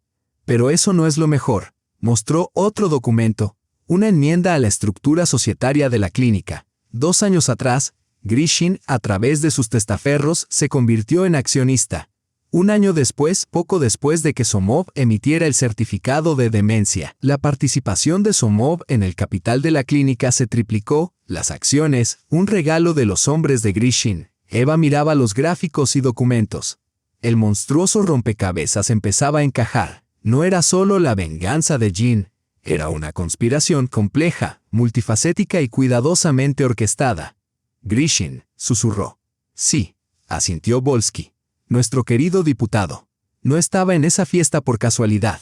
Ha sido parte de todo esto desde el principio. Eva recordó su pánico cuando mencionó el video, su intento desesperado de sobornarla. No era solo por su reputación. Era porque temía que alguien escarbara demasiado y descubriera sus vínculos con Jean, con su secreto compartido. Jean no pudo haber logrado esto sola, continuó Volsky. Convencer a un médico respetado de cometer fraude, de falsificar un diagnóstico, eso requiere poder administrativo, algo que Jean no tenía. Pero Grishin sí. Él organizó el informe, fue su escudo, su facilitador. Y a cambio, ella le prometió algo, dinero, favores políticos o parte de la herencia Belosov, una vez que tuviera el control absoluto. Habían conspirado desde el principio, y el soborno que intentó darte no era solo para silenciarlo de la fiesta. Era el precio de tu silencio sobre toda la operación. No intentaba proteger su imagen, trataba de salvar un fraude de varios millones. El hallazgo de Volsky lo cambiaba todo. Ya no era una disputa por una herencia. Era la revelación de una organización criminal. De un lado estaba Eva, con una copia del testamento y un fajo de viejas cartas. Del otro, Sana, el diputado Grishin y el doctor Somov, unidos por la complicidad y vastos intereses económicos. Astakov, revitalizado por las pruebas descubiertas por Volsky, sintió un nuevo impulso. Ahora sí tenemos un caso, declaró, golpeando la mesa con el puño. Ya no estamos a la defensiva. Vamos a atacar. No solo defenderemos la lucidez de Pavel, probaremos que el diagnóstico fue fabricado como parte de una conspiración criminal. La audiencia fue programada para 2 semanas después. Ese lapso se sintió como la calma antes de la tormenta. Los abogados de Sana actuaban con una seguridad arrogante, confiados en la fuerza de su certificado médico. No sabían que Astakov les preparaba una sorpresa. Él y Volsky trabajaron en tándem. Volsky indagaba aún más, buscando cualquier nexo entre Sana y Somov. Astakov construía la estrategia jurídica. Planeaba llamar a declarar no solo a Igor, sino al propio Volsky, para que testificara bajo juramento sobre su investigación. Y como golpe final, preparaba una moción para citar al diputado Grishin como testigo. Se retorcerá como un gusano en una sartén caliente, dijo Astakov. Pero con solo vincularlo al caso, junto con Somov y Sana, echaremos una larga sombra sobre todos ellos. Los ataremos en un mismo nudo. Eva observaba todo desde la distancia. Había hecho cuanto estaba en sus manos, encontró las cartas, el testamento, el testigo. Ahora, el caso estaba en manos de los profesionales. Sin embargo, presentía que aún faltaba algo. El eslabón más débil, Arthur, pensó en él, en cómo había llorado en el café al confesar la verdad. Había algo podrido en su interior. Era débil, cobarde, completamente dependiente de su madre. Pero todavía quedaba en él una chispa de humanidad, miedo y culpa. Sana era un monolito, una roca. Arthur, en cambio, era arena, dispuesto a derrumbarse en cualquier momento. 3 días antes del juicio, Astakov hizo su jugada final. No reveló la investigación completa de Volsky, que vinculaba a Grishin y Somov. Esa era su carta maestra, reservada para el tribunal. En lugar de eso, optó por algo más sutil y mucho más cruel. A través de sus contactos, filtró un solo documento al mismo medio de comunicación. No era oficial ni tenía sellos, solo un extracto de una transferencia bancaria impreso. Mostraba una suma considerable transferida desde una de las empresas pantalla de Sana a la cuenta personal del doctor Andrei Viktorovich Somov, tan solo 2 semanas atrás. La descripción era escueta. Servicios de consultoría. Fue una bomba. No era una prueba concluyente de un soborno. Pero el momento justo después de que Eva presentara la demanda y la magnitud de la suma, hablaban por sí solos. Apestaba a corrupción, clara, inequívoca. Esa noche, la noticia llegó al hogar de los Belosov. Eva solo podía imaginar el caos que se desató. Conocía bien a Sana. Probablemente estaba furiosa, no por miedo, sino por indignación. Estaba convencida de que su riqueza e influencia bastaban para resolver cualquier contratiempo. Clamaría difamación, gritaría que se trataba de una falsificación, una campaña de desprestigio, obra de enemigos. Su confianza era inquebrantable, pero Arthur estaría verdaderamente aterrorizado. A diferencia de su madre, no era un combatiente, era un hombre blando, criado en la comodidad. Y ahora había visto pruebas documentales de un delito. Comprendía que su madre había dejado un rastro, y que él era cómplice. Sabía del certificado médico falsificado. Su silencio lo convertía en partícipe. Si se presentaban cargos penales, caería con ella. Eva esperó. Sabía que él tenía que hacer un movimiento. Ocurrió la noche anterior al juicio. Era tarde, casi medianoche, cuando se oyeron unos suaves golpecitos en la ventana de Dasha. No en la puerta, sino en la ventana del cuarto donde Eva se hospedaba. Corrió la cortina. Una figura encorvada estaba bajo el árbol en la oscuridad. Arthur, su corazón se aceleró. Salió al porche. Él permanecía allí, con la cabeza gacha, demasiado asustado para acercarse. Lucía aún peor que en el café, como si no hubiera dormido en días. «¿Qué quieres?», preguntó Eva con frialdad. «Tenemos que hablar», susurró. «Pero no aquí». Caminaron hasta lo profundo del jardín, lejos de las ventanas. «Se ha vuelto loca», comenzó él, farfullando. «Cree que el dinero lo compra todo, los abogados, el juez». Llamó a Grishin. «Está negociando algo. No deja de repetir que vamos a ganar. Pero yo vi esa transferencia. Eso es un delito». La miró con desesperación. «No quiero ir a prisión, Eva. No puedo». Ella guardó silencio, dejándolo hablar. «Le rogué que llegáramos a un acuerdo, que te diera una parte de la herencia, que acabara esta guerra». Ella se rió en mi cara. Dijo que no daría ni un centavo a la hija de una prostituta, que si yo me volvía contra ella, me destruiría también. Estaba atrapado entre la cárcel y una madre despiadada, y había hecho su elección. «Lo contaré todo en el tribunal», dijo. «Todo lo que sé, el testamento, la conspiración con Grishin, cómo obtuvieron ese certificado. Todo». Eva lo miró. Aquel hombre que la había humillado y traicionado, dispuesto ahora a traicionar a su madre para salvarse. «¿Y qué quieres a cambio?», preguntó. «Garantías», respondió con voz más firme. «Quiero que tu abogado negocie con la fiscalía un acuerdo. Mi testimonio a cambio de inmunidad». Titubeó. «Una pequeña parte de la herencia. Solo lo suficiente para vivir. No pido mucho, solo no quedarme en la calle». Estaba dispuesto a vender a su madre por libertad. Y un fragmento de la fortuna que ella había intentado arrebatar a Eva. Era patético. Repulsivo. Pero era su oportunidad, el golpe definitivo para terminar la guerra. Esa noche Eva no pudo dormir. Tan pronto como Arthur se fue, llamó a Stakov. Contestó al instante, pese a la hora.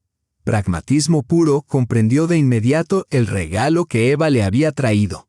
«Una traición de alguien tan cercano», dijo. «Desmantela cualquier defensa. Esto es aún mejor que la investigación de Volsky. Es una prueba destilada de culpabilidad, proveniente directamente del corazón del bando enemigo». A la mañana siguiente, se reunieron en su despacho. Stakov y su equipo redactaron rápidamente una solicitud para citar a Arthur Belosov como testigo de la parte demandante y prepararon un acuerdo de colaboración. La estrategia cambió por completo. Ya no necesitaban una red compleja de pruebas. Tenían a alguien que simplemente podía entrar y decir la verdad. El día del juicio. La sala estaba repleta, periodistas, activistas, ciudadanos curiosos. Parecía que toda la ciudad había acudido a presenciar el clímax del drama. Eva se sentó junto a Stakov. Por primera vez no sentía miedo ni rabia, solo una calma fría, distante. Ya no era una participante, era una espectadora. En el banco de la defensa estaban Sana y Arthur junto a su abogado. Sana lucía impecable, traje a medida, peinado perfecto, expresión altiva e impenetrable. Se comportaba como una reina, convencida de su infalibilidad. Sus miradas hacia Eva destilaban desprecio helado. Arthur, en cambio, estaba encorvado, pálido, con la mirada clavada en el suelo. No miró ni a su madre ni a Eva, ni una sola vez. Comenzó la audiencia. El juez, un hombre mayor de rostro cansado, cedió la palabra a la defensa. El abogado de Sana, elegante y seguro de sí, se puso en pie y lanzó su alegato inicial. Habló de una viuda afligida, asediada por una estafadora astuta. Desestimó los documentos como falsificaciones, afirmando que se habían aprovechado de la confusión mental de un anciano.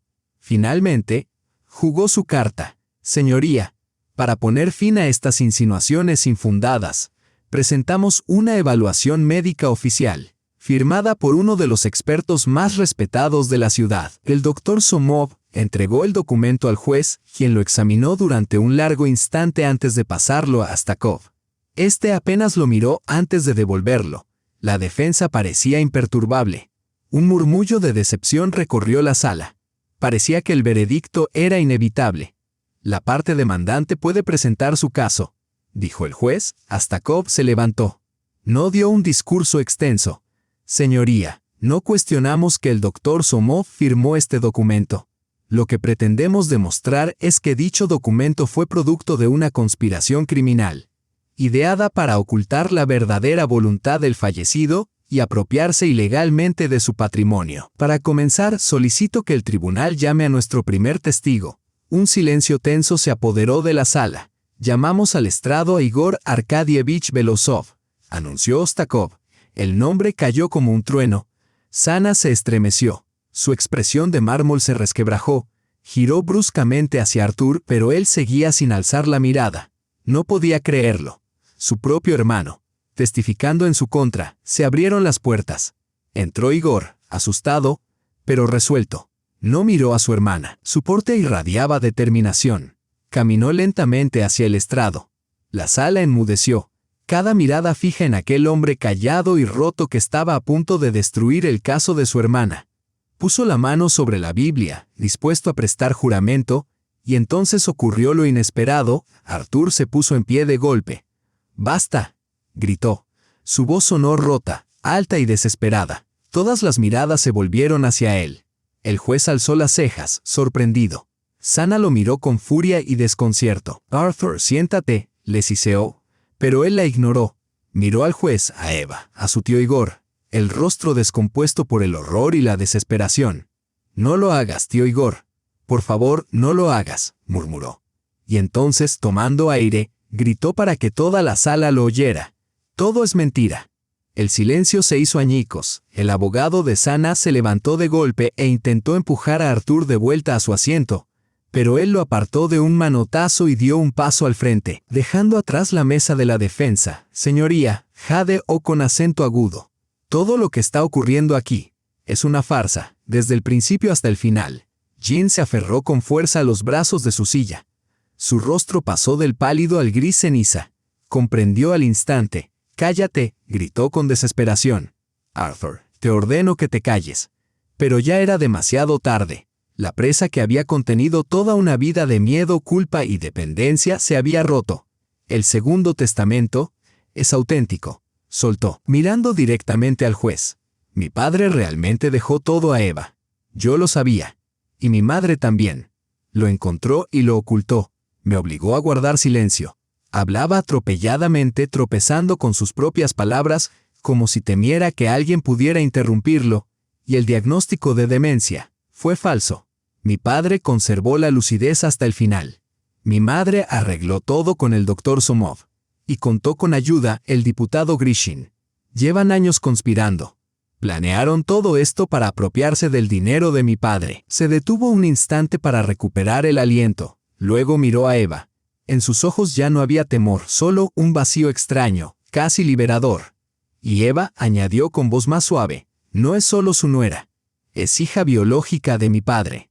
Su propia sangre. Y mi madre lo sabía cuando la adoptó del orfanato. Lo hizo para atormentarla. Por venganza». Se hizo un silencio tan denso que se pudo oír el zumbido de las luces del techo, hasta que un golpe sordo rompió la quietud. Jean se había desmayado, desplomándose sobre el suelo. Su mundo, construido sobre el odio y la mentira, se derrumbaba en un instante, destruido por la persona en quien más confiaba, su propio hijo. La confesión de Arthur estalló como una bomba en la sala. Durante varios segundos todos quedaron paralizados, tratando de asimilar la magnitud de lo escuchado. Luego, El caos. Los periodistas se levantaron de inmediato, abalanzándose con cámaras y micrófonos. Los alguaciles acudieron a asistir a Jean. El juez golpeaba su mazo con furia, en vano, intentando restablecer el orden. Eva permanecía sentada en su sitio, como el ojo de un huracán. Todo a su alrededor le llegaba amortiguado, como si estuviera bajo el agua. Miraba a Arthur, de pie en medio de la sala, los brazos colgando, la mirada perdida. Había hecho su jugada. Había quemado todos sus puentes, traicionado a su madre, destruido su propia vida, pero se había salvado de la prisión. No había remordimiento en sus ojos, solo vacío. Ostakov le puso una mano en el hombro, firme. «Se acabó», dijo en voz baja, con la satisfacción fría del profesional que sabe que ha ganado. Jaque mate. Cuando Jean recobró el conocimiento y fue de vuelta a su asiento, ya no era la mujer altiva y poderosa de siempre. Era una anciana rota, de ojos vacíos. Miraba a su hijo con odio abierto, impotente. Había perdido. Lo había perdido todo. Una vez restablecido cierto orden, el juez declaró un receso. Pero todos sabían que era una simple formalidad. El caso estaba resuelto.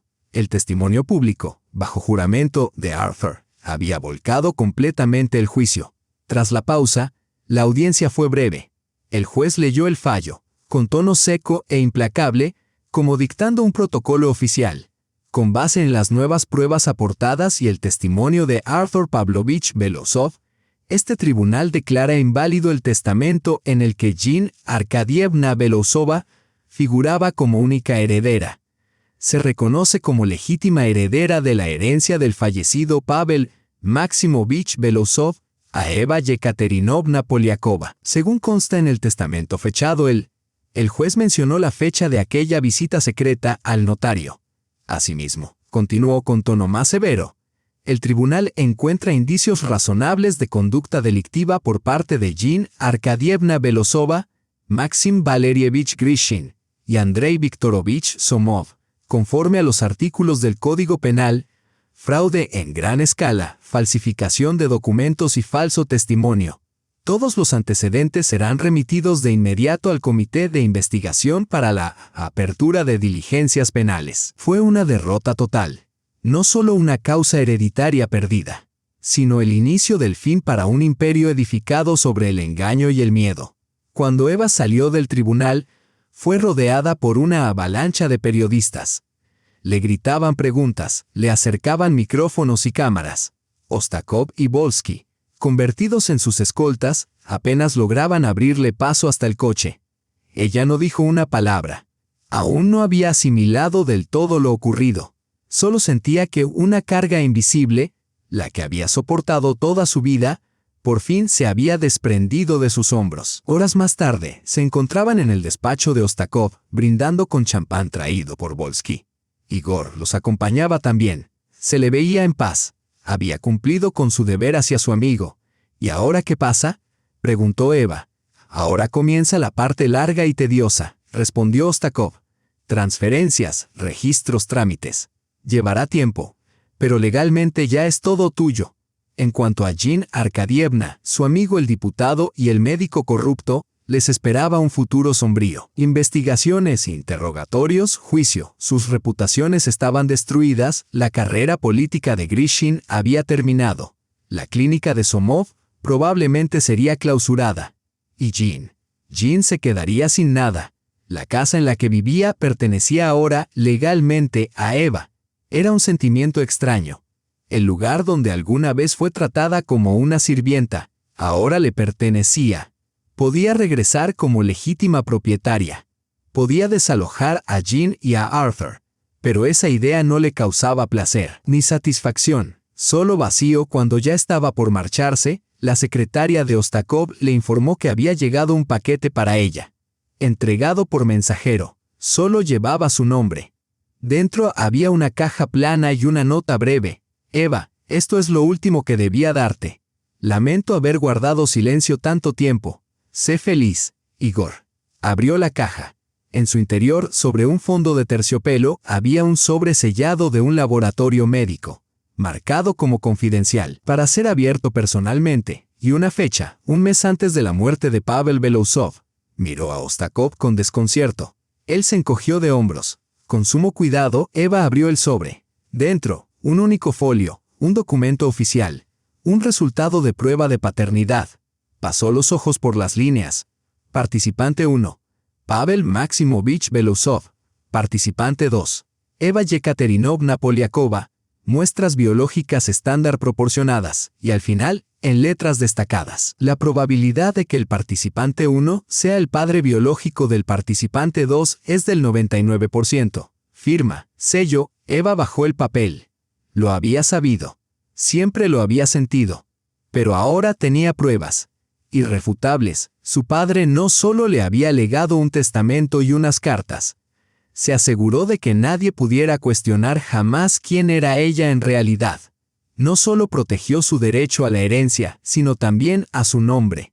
Reunió cada evidencia, cada indicio, como si hubiera previsto el infierno que ella tendría que atravesar, y le hubiese allanado el camino con las piedras de una verdad incontestable. No le dejó una fortuna, le dejó una armadura. Y ahora era intocable. Pasaron 6 meses. 6 meses en los que el mundo pareció girar sobre su eje. La burocracia, como había anticipado Ostakov, fue larga y extenuante, pero al final, el resultado fue incuestionable. Documento tras documento, firma tras firma. El imperio de los Belousov pasó a estar legalmente en sus manos. Ya no era Eva Poliakova. Por sentencia judicial, respaldada por pruebas genéticas, le fue reconocido el derecho a llevar el apellido de su padre. Ahora era Eva Pavlovna Belousova. El proceso penal contra Sana, Grishin y Somov se convirtió en el juicio más escandaloso de la historia reciente de la ciudad. Grishin fue despojado de su escaño parlamentario y condenado por fraude e instigación a la falsificación documental. Somov perdió su licencia, su clínica y recibió una condena suspendida. Arthur, testigo clave de la acusación, fue tratado con indulgencia y calificado como cómplice, pero su reputación quedó irremediablemente destruida. Sana no fue encarcelada. Por su edad avanzada y su deterioro acelerado tras el juicio, también recibió una sentencia condicional, pero aquello fue peor que la prisión. Perdió todo, su riqueza, su estatus, su poder, el respeto, incluso a su hijo, quien se mudó a otra ciudad tras el veredicto y nunca volvió a llamarla. Quedó sola, en un mundo vacío que alguna vez se postró a sus pies. Eva no los obligó a abandonar la casa de inmediato. Les dio un mes para recoger sus pertenencias y marcharse. El día en que se fueron, ella no apareció. No deseaba presenciar su humillación. No se trataba de venganza, sino de restaurar la justicia. Y así, en un cálido día de otoño, se plantó en los escalones de aquella misma casa, su casa. Una multitud la rodeaba. Periodistas convocados por Volsky, sus pocos pero leales amigos. Dasha, Igor, Olga, quien le entregó una carpeta con planos arquitectónicos. Eva vestía un traje claro, elegante. Su cabello, ahora corto en un estilo moderno, ya no simbolizaba vergüenza, sino libertad, el reflejo de la nueva vida que había elegido para sí. Se acercó al micrófono colocado en las escaleras. Su voz sonó firme, decidida. Viví muchos años en esta casa como una extraña, sin pasado y sin futuro. Comenzó. Hoy estoy aquí como su legítima propietaria, como hija de mi padre. Pavel Belousov hizo una pausa y su mirada recorrió al público. He heredado una gran fortuna. Podría haberla utilizado para mí, para llevar una vida de lujos que nunca imaginé. Pero sé lo que es estar sola. Sé lo que es salir de un orfanato a un mundo frío y hostil, sin apoyo ni red que te sostenga. Su voz no titubeó. Por eso he tomado una decisión. Hoy anuncio la creación de la Fundación Polina y Pavel Belousov. Por primera vez, nombraba a su madre, restituyéndole no solo el honor, sino también su lugar legítimo en el legado familiar. Esta fundación apoyará a jóvenes que salen de orfanatos, ayudándolas a estudiar, conseguir su primer empleo y asegurar un hogar. Para que ninguna de ellas tenga que repetir mi destino. Para que ninguna sea víctima del abandono o la crueldad. Anunció que el primer proyecto sería la restauración de aquella antigua casa de campo que se transformaría en un moderno centro educativo y alojamiento temporal para las beneficiarias. En cuanto a la gran casa en la ciudad, sería vendida y lo recaudado formaría parte del fondo inicial de la fundación. No quiero vivir en una casa impregnada de tanto dolor, dijo. Quiero construir una nueva. No solo para mí, sino para muchas más. Esa fue su victoria. No contra Sana, sino contra el pasado. Eligió no destruir, sino crear. Última escena. Casi ha pasado un año. La luz del sol inunda la terraza de la renovada casa de campo. Es irreconocible, luminosa, moderna, llena de vida. Risas, voces, música llenan el aire. La fundación celebra su primer evento oficial. Entrega de becas para estudios. Eva está en un pequeño escenario, con un vestido sencillo pero elegante. A su lado, Volsky sonríe, ahora presidente del consejo directivo. Igor, algo tímido pero satisfecho, ha encontrado su propósito supervisando las obras. Y allí está Dasha, más madura, pero genuinamente feliz. Nuestra primera beca, dice Eva al micrófono, se otorga a Ana por su extraordinaria perseverancia y su sueño de convertirse en doctora para ayudar a los demás. Una joven de 17 años sube al escenario, nerviosa, pero con la cabeza en alto. Eva le entrega el certificado y la abraza. Las cámaras de los noticieros captan el momento. En los ojos de Eva no hay orgullo ni venganza. Solo una alegría serena y profunda. Ha encontrado su lugar, su vocación. Última imagen. Un apartamento gris estrecho en las afueras de la ciudad. La luz es tenue. Un televisor antiguo parpadea. Es la única fuente de claridad. Sana yace encorvada en un sillón gastado. Está sola. Su bata deshilachada cuelga de su cuerpo frágil. Ya no queda rastro de la belleza ni del poder que un día ostentó. Solo queda una anciana olvidada. En la pantalla, el rostro sonriente de Eva abrazando a la joven. Aplausos, sol, triunfo. Sana observa sin emoción. Su rostro no muestra rabia ni arrepentimiento, solo vacío. Lentamente extiende la mano y apaga el televisor. La pantalla se oscurece, la habitación queda envuelta en sombras, y así termina esta historia extraordinaria. Queridos amigos, una historia de traición, venganza y al final justicia. Mientras la leía, no dejaba de preguntarme, ¿qué fue lo que verdaderamente triunfó al final? Eva lo ganó todo, su nombre, su herencia, su dignidad. Pero creo que su mayor victoria no estuvo en lo que recuperó, sino en lo que eligió no convertirse. Tuvo un poder inmenso. Pudo haber destruido a quienes la dañaron, pero eligió crear. ¿Y tú qué piensas? ¿Hizo bien en fundar la organización? ¿O habrías actuado de otra forma? ¿Crees que Sana merecía el final que tuvo? ¿O debió ser castigada con mayor severidad, dada la frialdad de su crueldad durante tantos años?